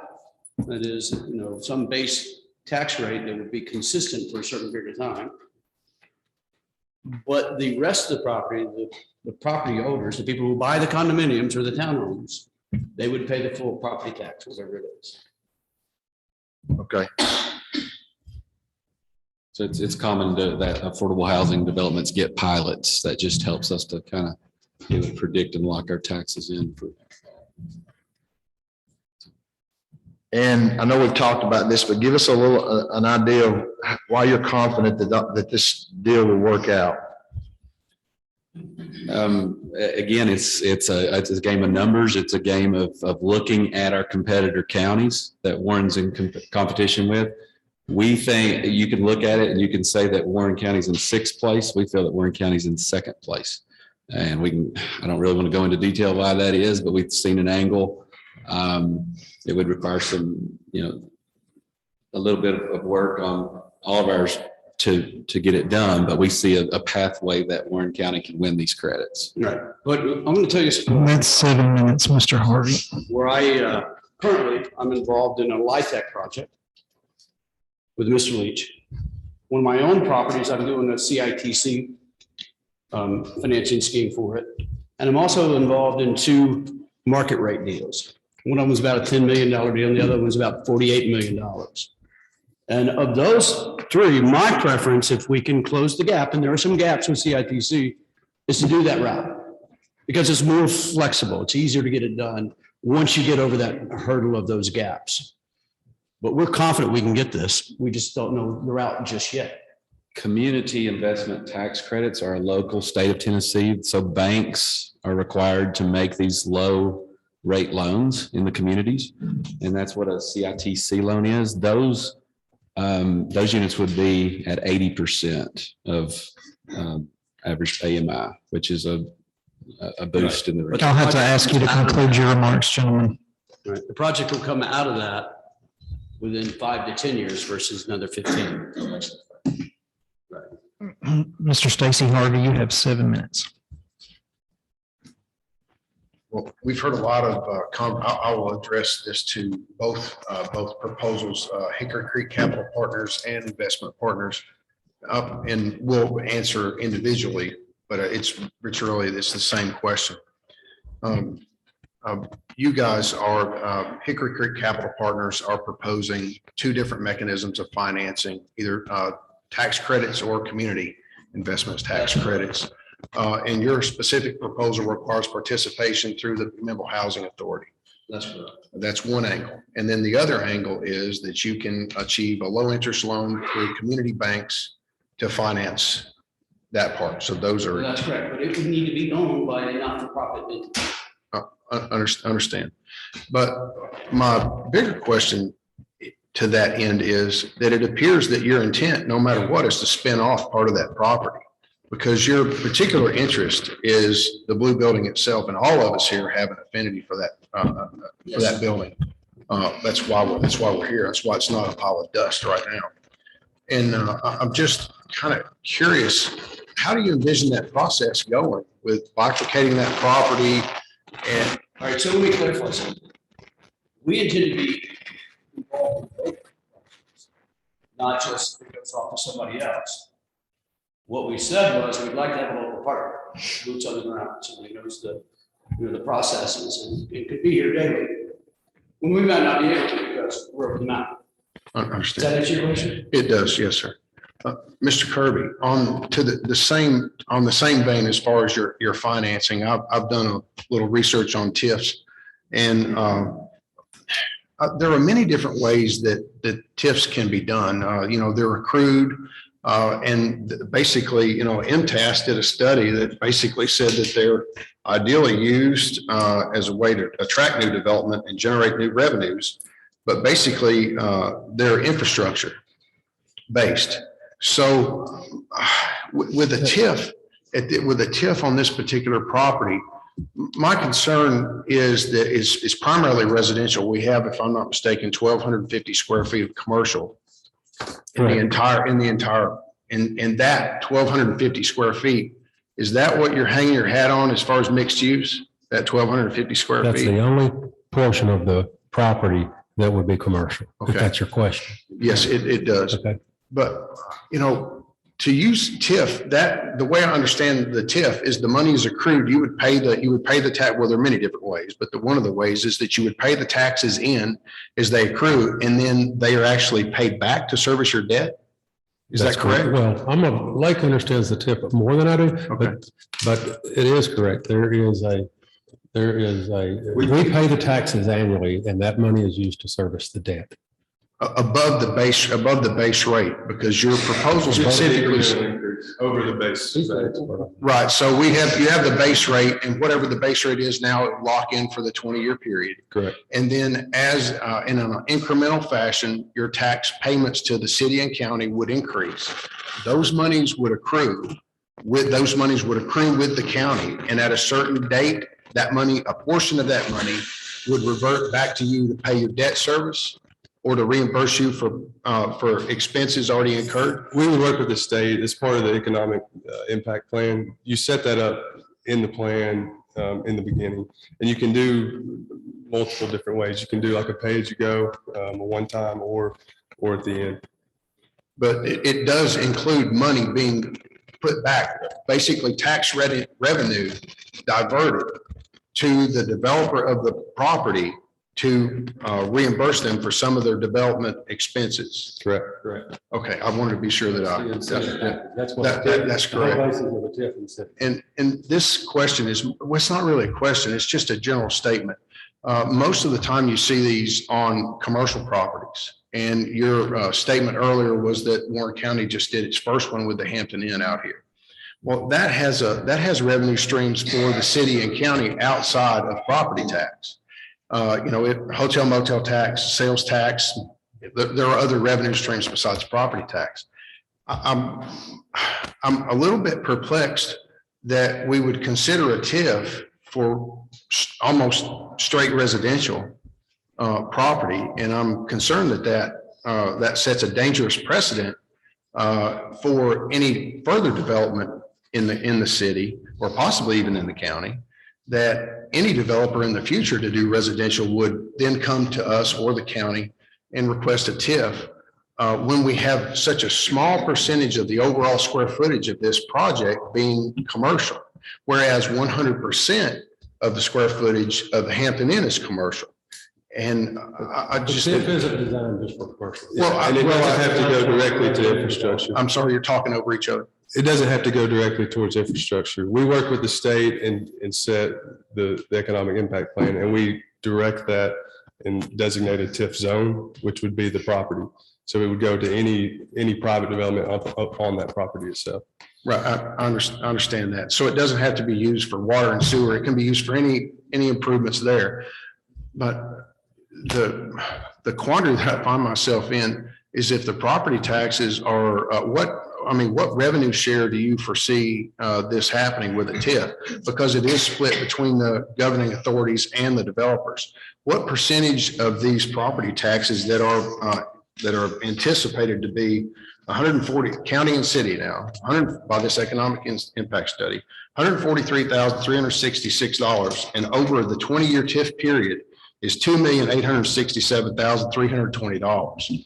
So what percentage of those funds, the $2.8 million, do you see being shared with the county and city versus investment partners? It's typically a 70-30 split on the incremental increase. And to whose favor? 30 would go to the county education fund, city, county, however that's split, 70 back. Okay, so 70% to the developer and 30% to the governing entities, whoever they are. I think it's like 29. Yeah, the IDB recently did theirs on the hotel. It was actually 29 to the city and county, and they had a 1%, I guess, origination. Administration fee. Yeah. I think 29 went to the county for education. Yeah. And so the 29 in this case would go, and I want to be sure that I understand, the 29% in this case will go strictly to the county and nothing to the city. You've got 30 seconds, Mr. Harvey. So would it be fair to say that at this point in time, this development, if approved, would generate zero property tax revenue for the city over 20 years? That's correct. No, the base value would go towards the city. Well, $1,400 a year. but today it's not on the tax roll. There's Yeah, zero. I understand. I understand. And then at the end of the period, it all goes back and is split between the city and county on the standard rates. I understand. Thank you all very much. I appreciate it. I'm finished, Mr. Mayor. Mr. Everett Brock, you have 7 minutes. Harvey, I got my first question, you guys. You have the finance, is that correct? Do I have financing? I mean, Yes. Yes. you don't have to apply for any No. tax. We're good to go. credits or grants? Yeah. So the We have finance, no financing contingency. I'm sorry. We have no contingency for financing. We're good to go. If everything else works out. Okay. Well- All right, that's what I have there. I'd like to get the folks from Hickory Creek. Come back. You said that the townhomes were not part of the section 42 housing. It was just wait. Absolutely separate. Yes. Okay. If that's the case, how do you fund that? How do we fund that? It'd be in a similar way. We would be Traditional financing. You traditional. go to a bank. Okay. Raise All right, equity. It's totally different. You're not going to use the tax credit money That's because correct. it's not Not at all. being included under that. Right. Okay. The other thing is, when reading your proposal, it said that you had to partner with the housing authority, that was critical to your proposal. In fact, well, I'm dig it out, but it is critical to your proposal we're talking about. Have you talked to them to see if this is? We have Ms. Vaughn's, it's under our understanding that the head is out of town today. Is that I think correct? she hasn't done it. We will. We plan to sit down with Ms. Vaughn after this meeting. But you haven't at this point. in time. We have not. Okay. It says that it's mandatory. I mean, is this, if they don't partner with you, is that kill the thing or what happens? We have, There are other routes. Yeah. It's just easier when you're using someone local. And again, remember the idea that we want the community to own this, not us. Well, what part do they play? I mean, they would be our nonprofit partner for one thing. They would probably manage the property. And they would be for all intents and purposes the owner of the property. Well, they would be managing it more than they'd be the owner of the thing. But as long as they are, I'm fairly certain they're qualified to, and they would have to do the Section 42 compliance checks each year, and make sure that those are in order. Right, but even if we went the CITC route, we need a not-for-profit, right? It would be owned by that not-for-profit. And either, ideally, it's the housing authority, we think. And then you were talking about having, well, you said some other local partner. It seemed to me that you were talking about something beyond the housing department or housing authority. That's correct. Okay, what is that? I don't understand exactly what you're Well, we would be. You said develop, part of the development team. Part of the development team, right? We'd be looking for a local partner that we had the blend, right? And the working relationship makes sense. I mean, you're talking about a contractor or are you talking? Probably another developer similar to the Kirby's, but it doesn't have to be the Kirby's, but like their proposed project, it would be done in phases. So we could we could work on the blue building. Our separate contractor could go do that work. And then the back could be occurring simultaneously with a different developer. And we get you a finished product a lot quicker if we did that. Now, keep in mind that we would not be looking at closing and funding until about this time next year. So, but also we're not talking about just flipping that off to somebody else. We participate in every aspect of the development. But the long-term thing is obviously with both proposals is to sell. And that's the town, our concept in the townhouses. They would be sold. Yes. But also the blue building, the units that you've got there, I think you said there was 26. No, we said 40. I know 40, but how many of them qualified under the, you were going to qualify under the section 42? All of them are under section 42. We had a discussion about set aside that some of them have to be at a certain rent level, and then the other 32 have to be at a different rent level. Higher. Okay, but they all fall under section 42. It's just a different level. But for clarification, whether it's CITC or the section 42, they would be completely within that program. Does that make sense? Yeah. Right. Yeah, I understand. And that's why they would be rental for a period of time. Now, It's shorter with the CITC. It's just a bigger gap. Yep. He has CITC can rent to 80% of AMI, and it's a 5-year commitment to affordability. LIHTC is a longer commitment, low income tax credit. That's a 15-year commitment to affordability. Okay. All right. The last one I had was for Mr. Schultz.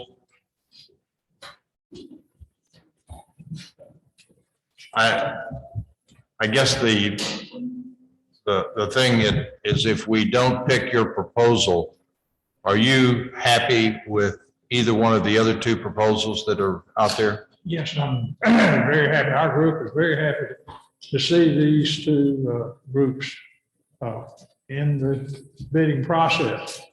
So at the time we made our proposal, there were no other proposals on deck. So we said, we don't want to let it just pass by and not have something happen. So our proposal was in case no one came forward at the time. Okay, like I said, We're going to work with whoever had it. We've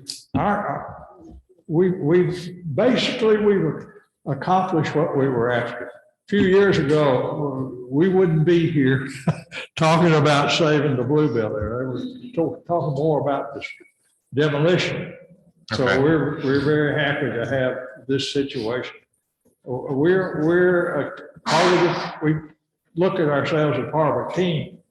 Now, I don't know, I needed to add something. This happened, this is part of history. 70 years ago, when I was a student there, part of the campus of the school was called Ugly Hill.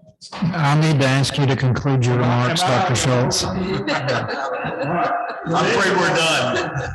We wanted to, in some form, work with whoever gets the bid to enhance the property, sort of showcase and light it up at night.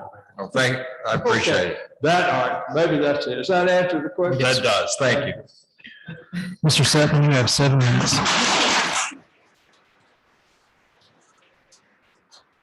My first question is for Ms. Lana Sweet of Younger Associates. In reviewing the proposal analyst, the one-time annual and 20 years, could you explain the annual impact versus the 20-year impact? On the annual impact, I mean, I think the reason why I'm bringing this up is one of the things I've heard is get the most money for the city. And when we just look at, you know, cash down payment, that's different, but we also have to look at economic impact, taxes and all those things. But on these numbers, on the annual impact, there's a difference between the two proposals, Hickory Creek versus Investment Partners. Investment Partners is larger significantly on the annual impact, but on the 20-year impact, it's $1 million less. How does that go? Multiplying by 20, I get a lot different numbers. So if you could explain that for me, please. Okay. It's really hard without seeing the formula in there, but you have to look at several different points when you look at it, because there is a commercial element, albeit small, in the investment partners proposal. So that has to be considered as a part of it, because it generates a different type of impact. You think about this, if you build a home and you sell the home, that's basically the impact. But if you have a business that continually sells, then that activity increases and it trickles to the economy in a different way. Well, so in looking at it, when I crunch the numbers, in a 20-year impact, it would place the investment partners at 7.3 million and change, more so than the Hickory Creek proposal. When I look down at the line item of 20-year economic impact, it's about it's 35.9 million for Hickory Creek, but 34.7. I'm just wondering how that goes from being a $7.3 million increase if you multiply the annual impact compared to $1 million less on the 20-year impact. And I honestly, I would have to really look into that number to see the calculations, but it does have to do with the way the money flows to the economy based on the activity. Okay. Thank you for the clarification.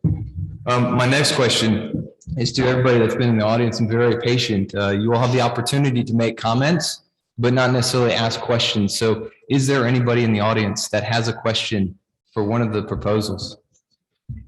Zach, we can't do that. This time is for your questions. There's public comment immediately following this. I'm finished. Yeah, thank you. Next, we will open up for public comment.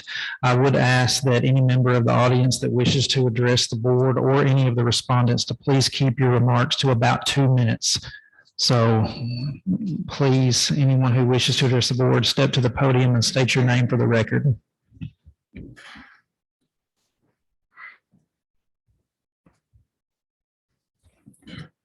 Hello, I'm Stacy Lee. I have a couple questions. I just want to throw this all out there for consideration. You know, investors, they usually buy things and resell them. So, you know, how long, when you're looking at these proposals, how long do people plan on keeping these properties? Is this going to be a buy and fly? You know, they're going to buy it and resell it. That's usually what investors do.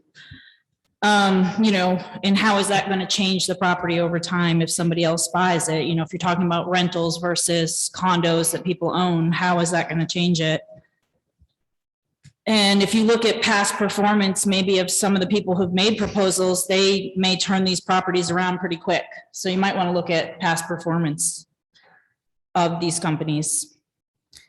And we want to look at, like, you know, the tax status and how that could change over time. For instance, if they say they're going to do one thing in the proposal and they sign a contract and they say they're going to do that thing, what happens if they don't do that thing and they do something different? Is there any kind of, you know, if they break the contract with you, what happens? What's the contingency?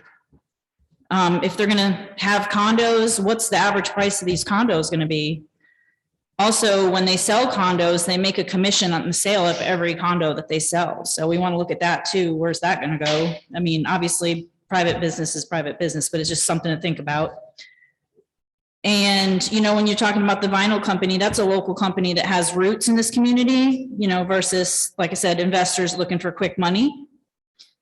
So I just ask that, all of the members have prayerful consideration of all the proposals and that you seek God in your decisions. Thank you.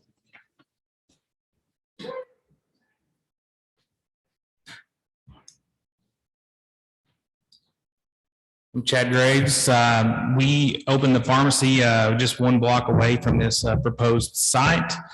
And I just first want to say that I am very happy that we have two viable options for this property that I have not seen in my lifetime.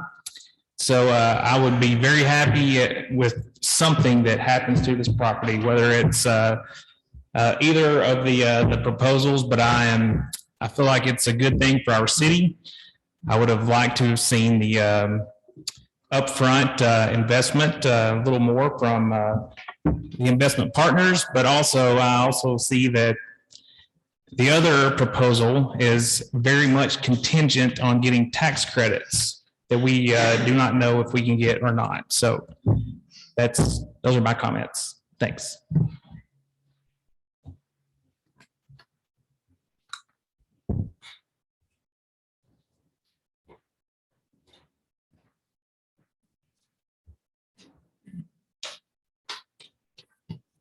My name is Ricky Jones. I live at 210 South High Street.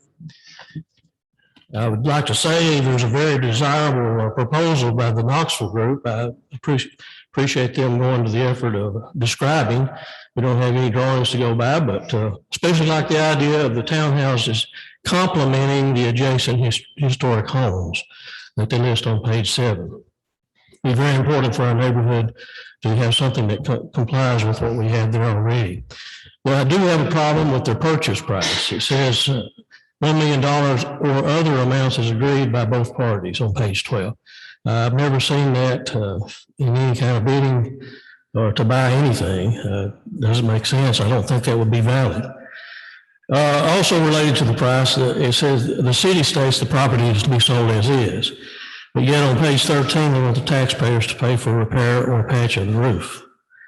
They also call for 40 rental units in the old structure. That appears to be a section 42, and I've heard tonight that that's what it is in federal housing. Unless you're going to have the problem you got at Birchmore Towers, you need at least 1.5 parking spots. Also, the townhouse units, I just found out tonight, is 40. That will require 80. So you're looking at a total of 140 parking spots. Where's the land for all this? The Kirby proposal is a lowball bid that relies heavily on taxpayer money, tax deferrals, and also it looks like the ratepayers are going to wind up paying to develop some of the infrastructure going to the property here. I'm reminded of the fiasco we had with Aquatech decades ago. It nearly bankrupted our water and sewer department. The planning commission definitely needs to be involved in this. It should have already been looking at some things, but all of these in-ground electrical sidewalks and such as those things that were passed years ago have to be done by the developer. And according to Kirby's drawings on page 9, there's going to be a total of 64 units. This alone will need 128 parking spots. Again, where is the land for these parking spaces? There's just not enough land there. So it begs the question, what's going on?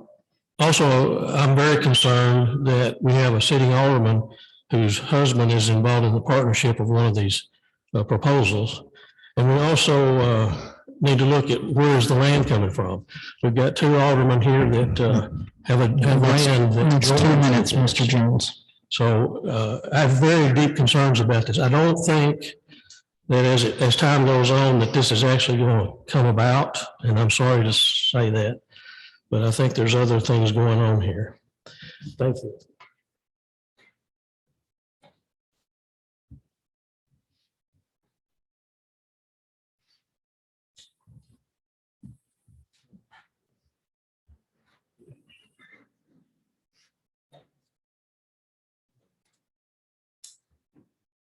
My name is Beverly Coffey, and I moved here about 3.5 years ago.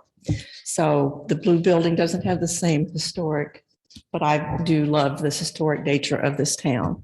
My concern, and I haven't heard anything about, is what is going to happen to the traffic pattern. It's already kind of convoluted getting into town, and I can't see if we increase the traffic because of people living there or the retail. Has anybody looked at who's going to pay for adjusting the traffic pattern?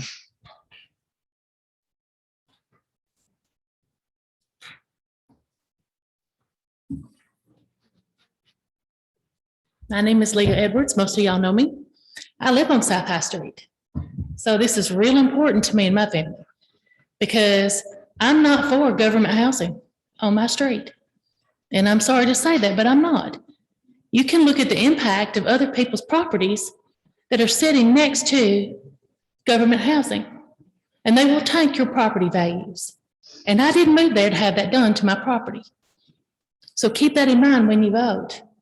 Because it sounds like the first proposal, they're going to build all of this stuff up on government money.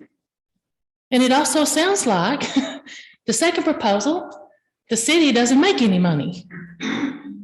So I'm trying to figure out, where does that leave McMinnville Aluminum and Vinyl?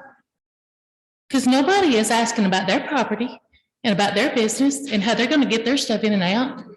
Nobody's standing up for them. Because they didn't ask for government funds. They didn't ask for a tax credit. I read their proposal and they're ready to pay you cash. So keep that in mind when you vote for this. Okay? Don't just let the little man sit to the side because you've got big money standing back here ready to hand it out. And I don't want to see my property values impacted over something that I obviously don't have any control over.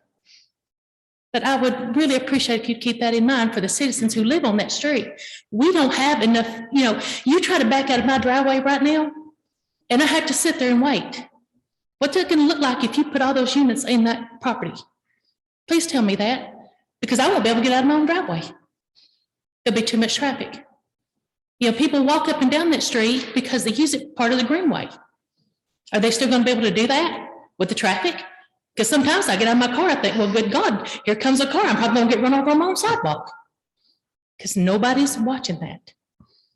So please, when you go to vote on this, think about the citizens who actually live on that street. Because, all of y'all are doing this, nobody asked us. And we have money invested in that. That's 2 minutes, Ms. Edwards. So thank you.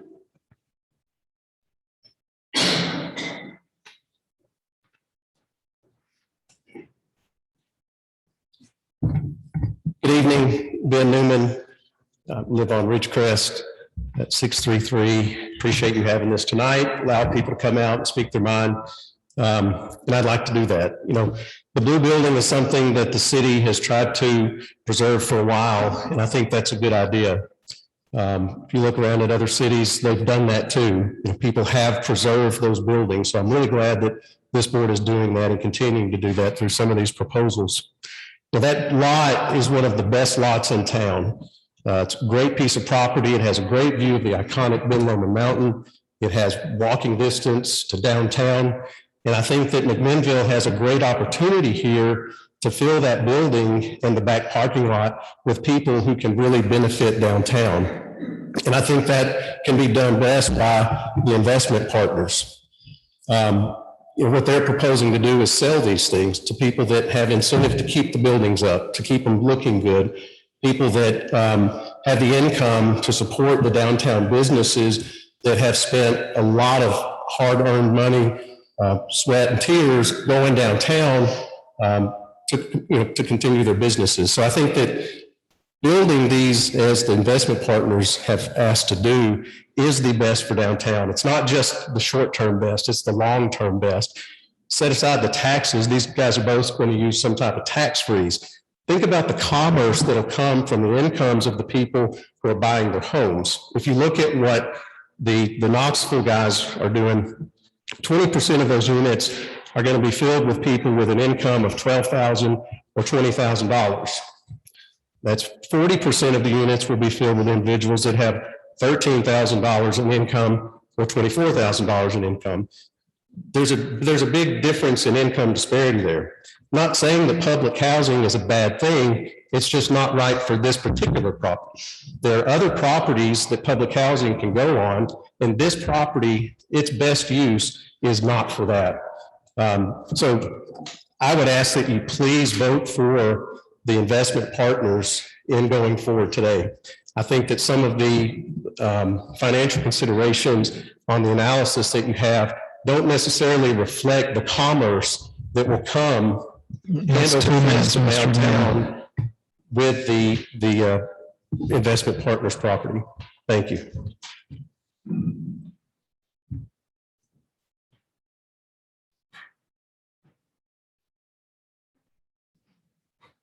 How y'all doing? My name's Bobby Edwards. That's my wife up here a while ago. I live on South High Street also. And we all know that Everett and Sally Brock have property there. So I would appreciate y'all keeping that in mind when we talk about our property values, because I know you want to hopefully keep yours, from going down. And I just want to make that point there, and I appreciate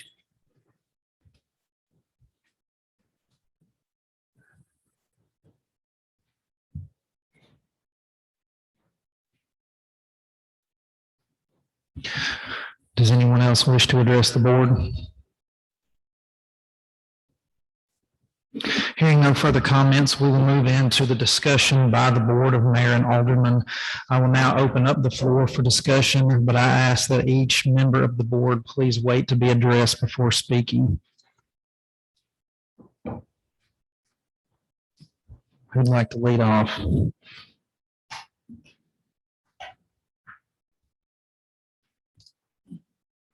Don't everybody speak up at once. Chairman. Mr. Sutton. One of the points that Mr. Newman just brought up was about diversification. I'd be curious for us to learn a little bit more about the residential, downtown residential folks that we have there. We want a diverse downtown.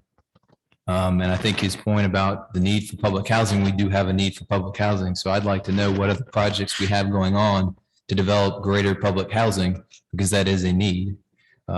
Dr. Schultz mentioned that this is a prime showplace of McMinnville. And I do think that's important to keep in mind. So moving forward, I'd like to know more research about who actually lives in downtown right now and how we can assure that that's a diverse group to make it a quality downtown. David Baird mentioned that that is something that developers and planners don't typically agree on, but that they do agree on.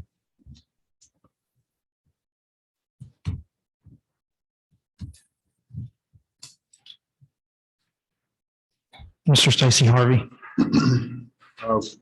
I believe it was Miss Edwards made a comment about the traffic impact of this many units. And Mr. Jones made a comment about how many parking spots that would be needed. So I heard numbers that could be 160 parking spots could be needed over there.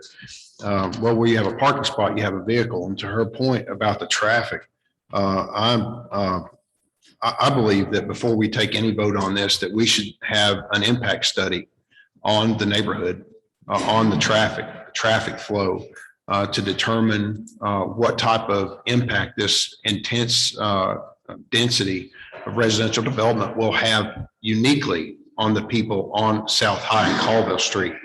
I personally believe that if we're putting the cart before the horse here, whereas in other instances, I believe we've done study after study after study, and at this point in time, the only thing that we've looked at is an economic study.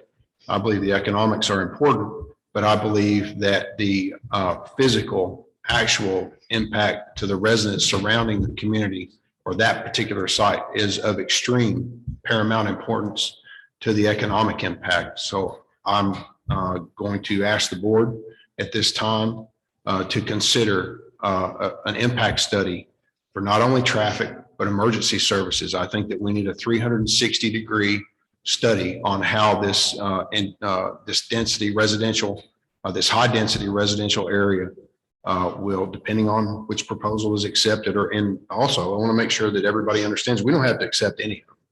Am I correct in that, Mr. Mayor? We don't have to, just so everybody knows, we don't have to accept any of these proposals at all. This board can vote and say, nope, none of the deals are good. So I just want to make sure everybody remembers that. But I do believe that any action by this board would be premature prior to doing an impact study on this particular area. That's all I have, Mr. Mayor. Do you have any details on that? Who would do it? How long it would take? I would think that MTS would be a great resource for that. And I believe that MTS would be able to do that in about a 90-day window. And I really believe that we're not doing our job as public servants if we don't look forward for the taxpayers that are currently here. Because based upon the projections that I've seen, this is not going to add to our tax rolls for 20 years. I mean, $150 a month for a pilot, it's not going to help us, it's going to help the IDB. So we would be overlooking the impact that this is going to have on the citizens on South High and Colville Street if we don't first determine how this development could impact them negatively or positively. At this point in time, the only positive impact that I can see is potentially, trickle down economics from revenue, household revenue, based upon which proposal we go with. That could be nil or it could be substantial. But I really think we need to consider the residents in that area prior to taking any action. And I think MTS can help us with that, or they could put us in contact with someone who could. Mr. Goss, Mr. Kirby, could you come up to the podium just briefly for just a second, please?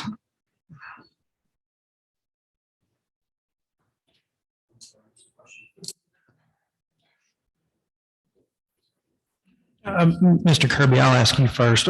What kind of timeline are you looking at for needing to get started hypothetically if your proposal were to be accepted? It's not time sensitive on our side, so to speak. Okay. We won't do anything until we enter into a contract with the city if we're chosen, and we'll begin our due diligence at that time. Mr. Goss, what about you? So. We have no timeline either. Really, the timeline is your timeline. All right. Thank you, gentlemen.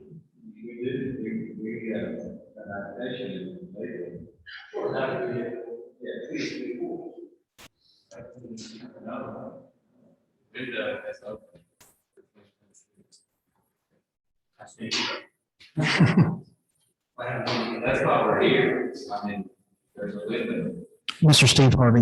One thing I want people to understand also is that if we do select a proposal, then it begins negotiation. So that's not, everything has to be negotiated at that point. So just because we select a proposal doesn't mean necessarily that that's what's going to happen. They're correct in saying we don't have to choose anything. And also, if we do choose someone, that doesn't necessarily mean that the negotiations are going to work out.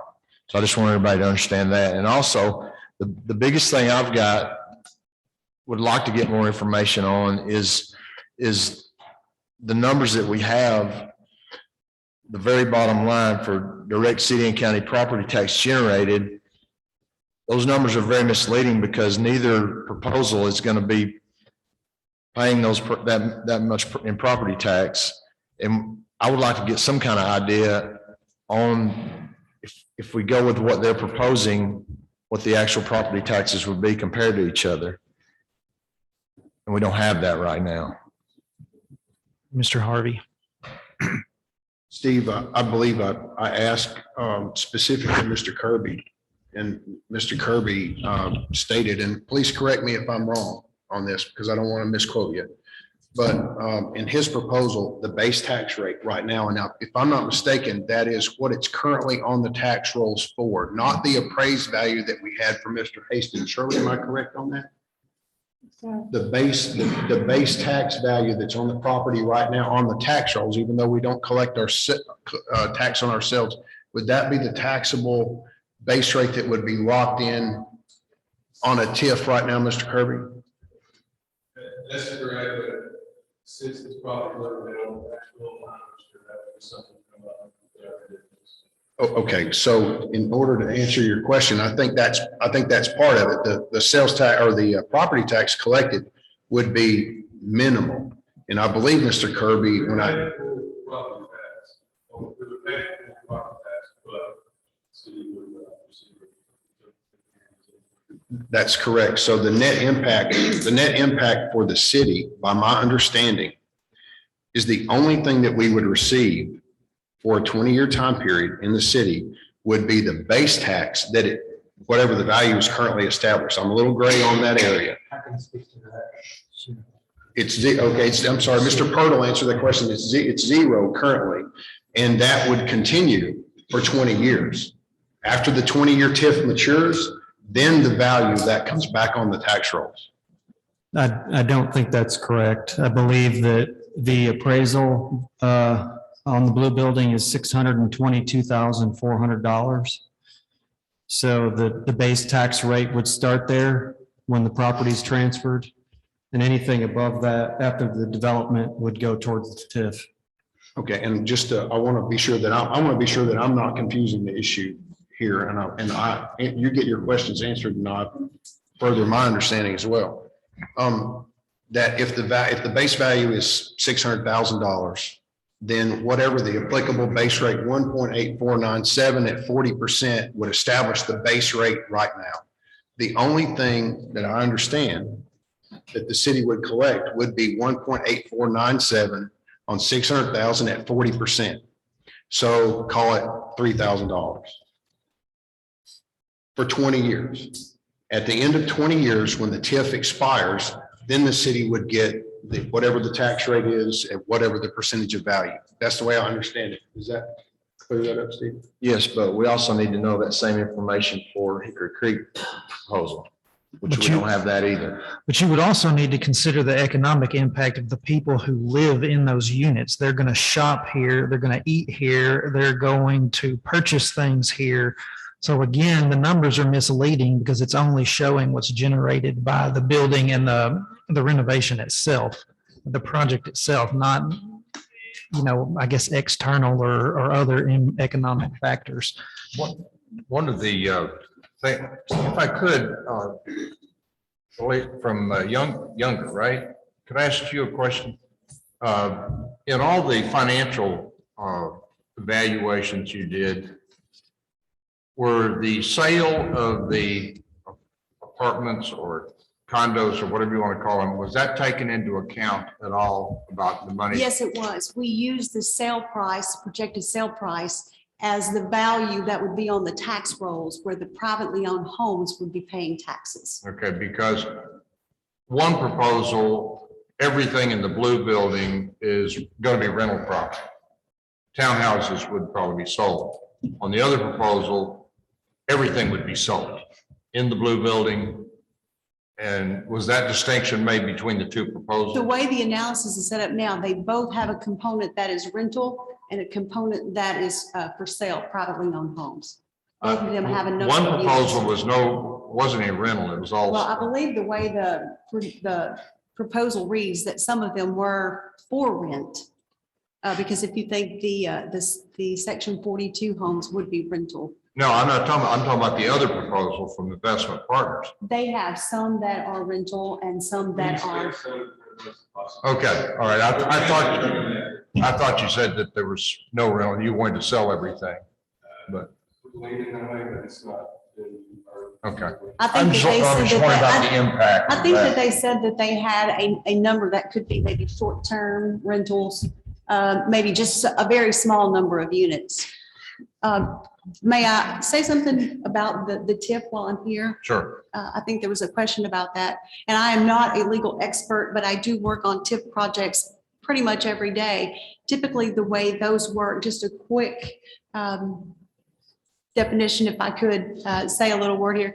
Usually the state dictates, they mandate that you hold back the school taxes. So right now, the property is generating no taxes for schools, no taxes for the city or county because it's exempt.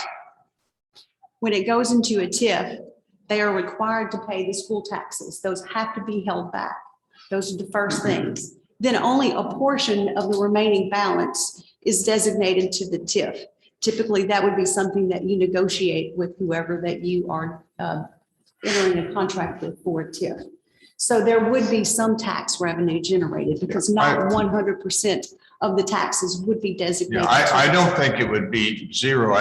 From what I understand about situations like this, the state comes in and puts a value on it today just to make the base of the TIF. So, and I don't know what that, it could be 500,000, it could be a million. I don't know what that is, but it won't be zero because the state will put a figure on that. And then that would be calculated into the TIF as far as is that correct? But what I was saying is that there would be some taxes generated. Right. All right. The other thing, and this applies to the traffic thing. I lived on South High Street for 5 years. I still own the house that I have down there. I'm sorry, that was all for you. I was gonna say, I'm not much on track. There's not a lot of traffic on there. I mean, I live there and I know that. I have a business down there that's another block down the road. If we're concerned about it, first of all, just because you have to have 100 and however many parking spaces doesn't mean people have that many cars. Our zoning department or our community development department does require you to have X number of parking spaces for each apartment or condo that you have. But we're only talking here, 65, whatever it might be. Not everybody has 2 cars. A lot of people do. A lot of people have multiple cars. But just because you need 150 or 60 parking spaces doesn't mean it's going to add 150 or 60 cars to the street. It's not a heavily traveled street. The other thing is, if we want to do an impact study, if we pick somebody tonight, we can end up, it's going to take us how many months to do the final, negotiation on this thing? This is going to take 3 or 4 months, right? I'm talking to legal counsel over here. Is that somewhere? It'll take a substantial amount of time.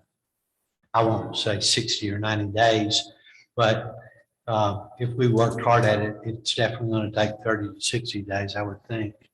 I'm just wondering if a lot of elements. If we can do these side by side. Don't know why you couldn't. I mean, I'd rather do that. We are so close to doing something with this thing. We've been messing around with it for 15 years. I hate to see this go away. I really do. If the traffic study says that we got to widen the road, who's willing to give up 10 feet of their front yard?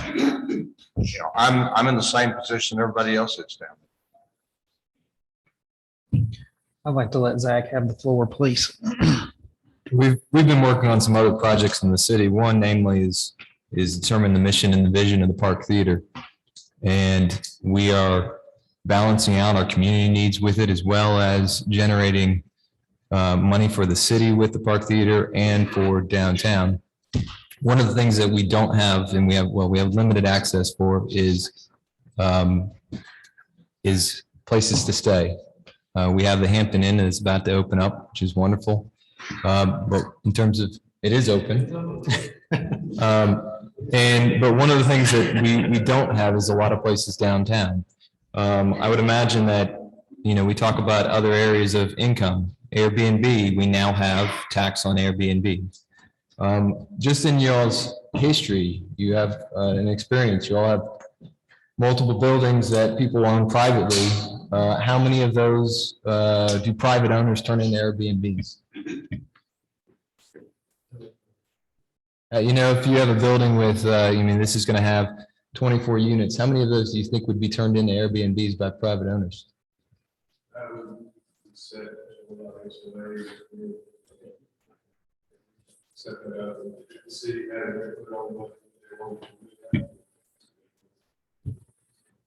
So that's another consideration, that if there were Airbnbs in there, give another place for tourism development, taxes. We do that. We did that. We've done a lot of times, It's usually more.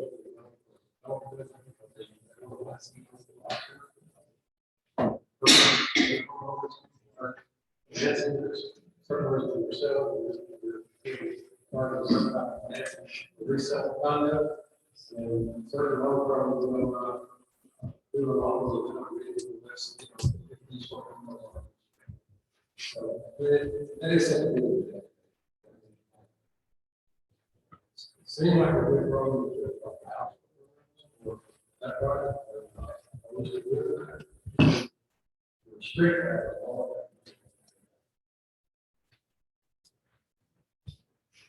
Mr. Stacy Harvey. I just wanted to, ma'am, I'm so sorry. I'm terrible with names.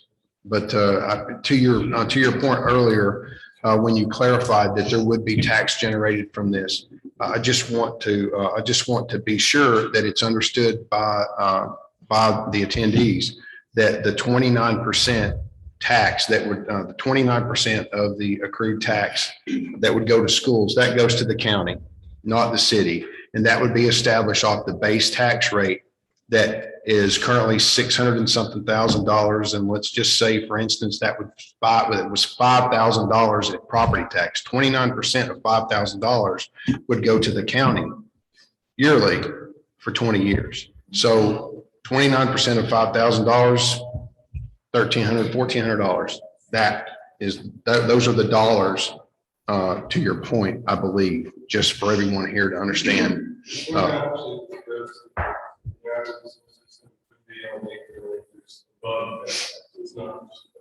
The base tax is to go to the Okay, thank you very much. Appreciate that.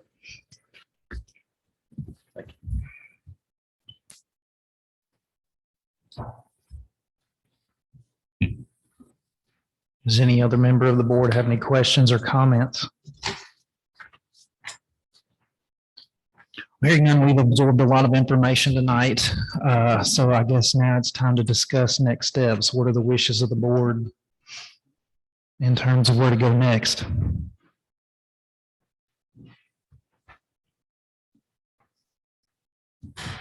I'd like to move that we vote to award the contract to renovate the Blue Building subject to negotiation for a mutually accepted contract.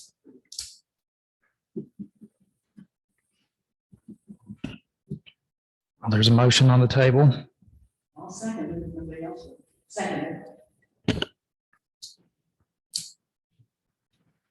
Point of clarification. Yes, sir. You talking about voting on entering into a contract with no specific party? No, I'm talking about, let's pick somebody. Or pick nobody, if that's what the vote is. You know, you can pick nobody if you want to.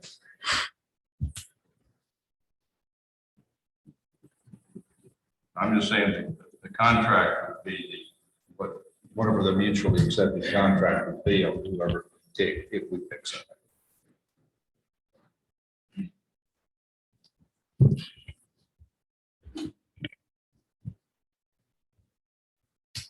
In regards to some of the numbers that have come up, I think, from my standpoint, on the economic impact, I'm not secure on the numbers tonight.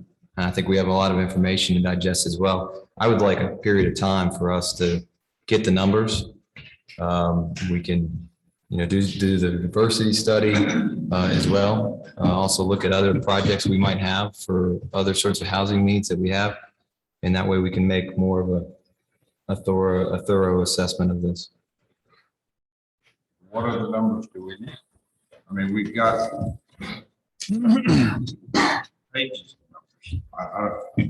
Well, specifically, Mr. Harvey, Steve mentioned the fact that, the direct city and county property tax are not the actual numbers that we would be looking at. So I think that would be a helpful number as well. I think we need to look at the annual impact, economic impact versus the 20-year economic impact.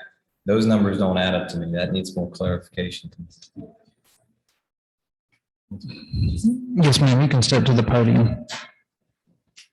Just want to confirm confirm those numbers because if you'll notice in the 20-year, and you are correct, you would need to add the annual, multiply the annual impact times 20 years, but you need to go back and pick up the one-time impact from the construction. So you'll notice in that top number, in other words, for example, on the investment partners proposal, you see the annual impact of 792,000. Multiply that times 20, and then add the one-time impact, the 18 million from the top portion. Those together should total what the 20-year is, because that actually occurs as a part of the development.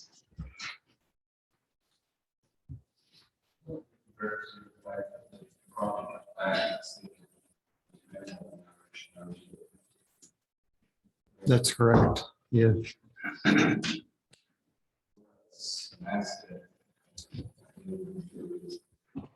But to clarify, that might also go to the Heritage Foundation or the McMinnville Housing Authority, or but not directly back to the taxpayer.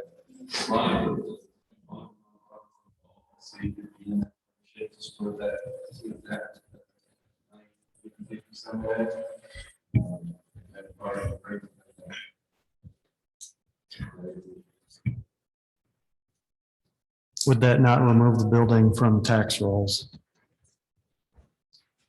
What'd you say? That would remove the building back off of the tax rolls if it were to be reverted back to the city ownership. By my estimation, that gets us exactly where we are today. Respectfully, I disagree, because Dr. Schultz is here to try to preserve the building, and if that's one of the missions of this meeting, even if it reverts back to the city economically, it may not be on the tax roll, but it does preserve the building and it does provide housing. So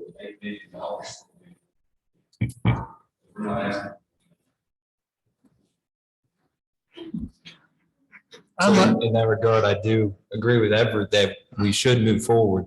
I just personally, I don't think tonight is the night, but I do think we should continue this discussion and move forward.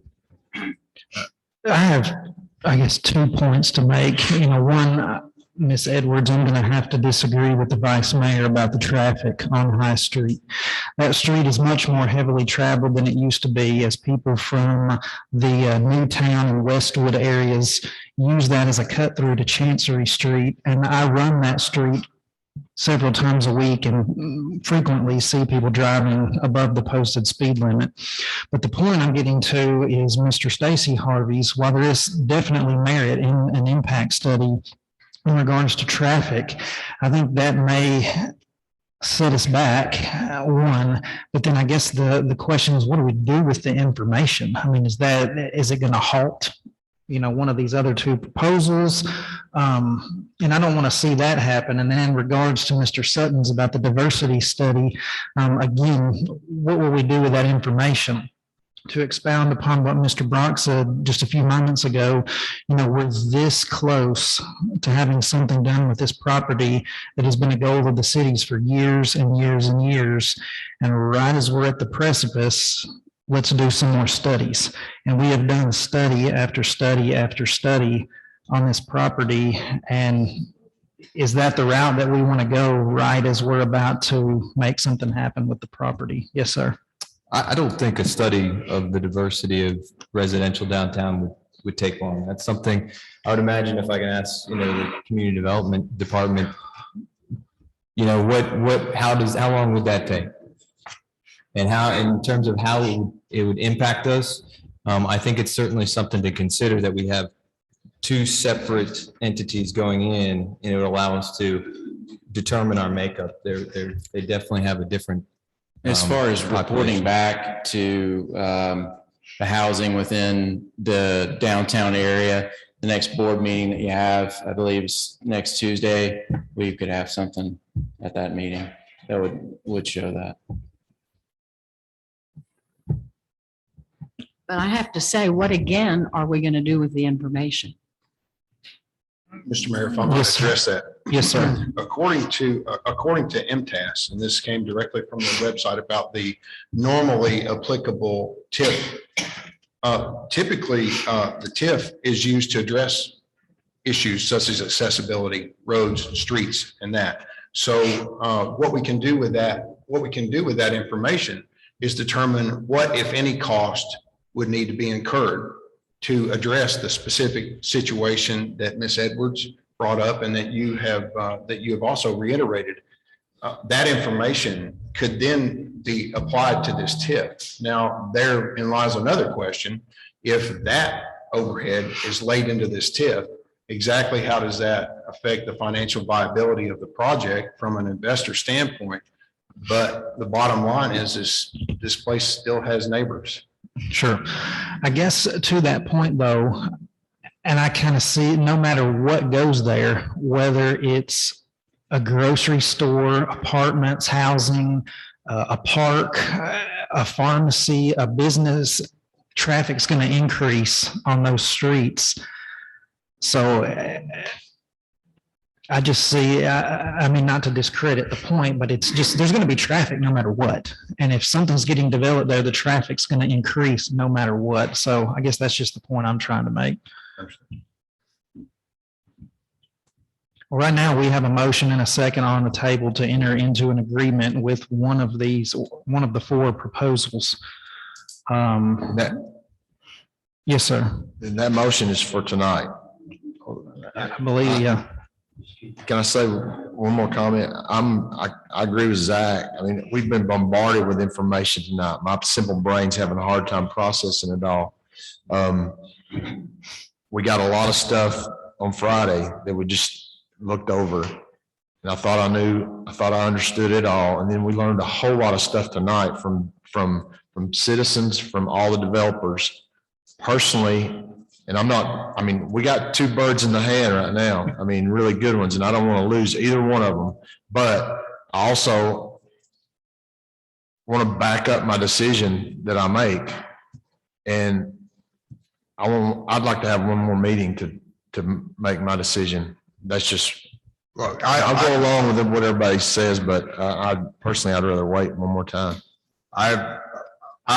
If it would make everybody happy to settle it for another 2 weeks or another week, I'll be more than happy to withdraw my motion, but I'm going to make it again at the next meeting.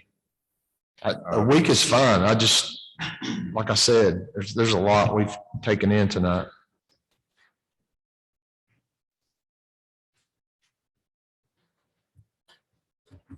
I'll withdraw my motion. I'll withdraw my second.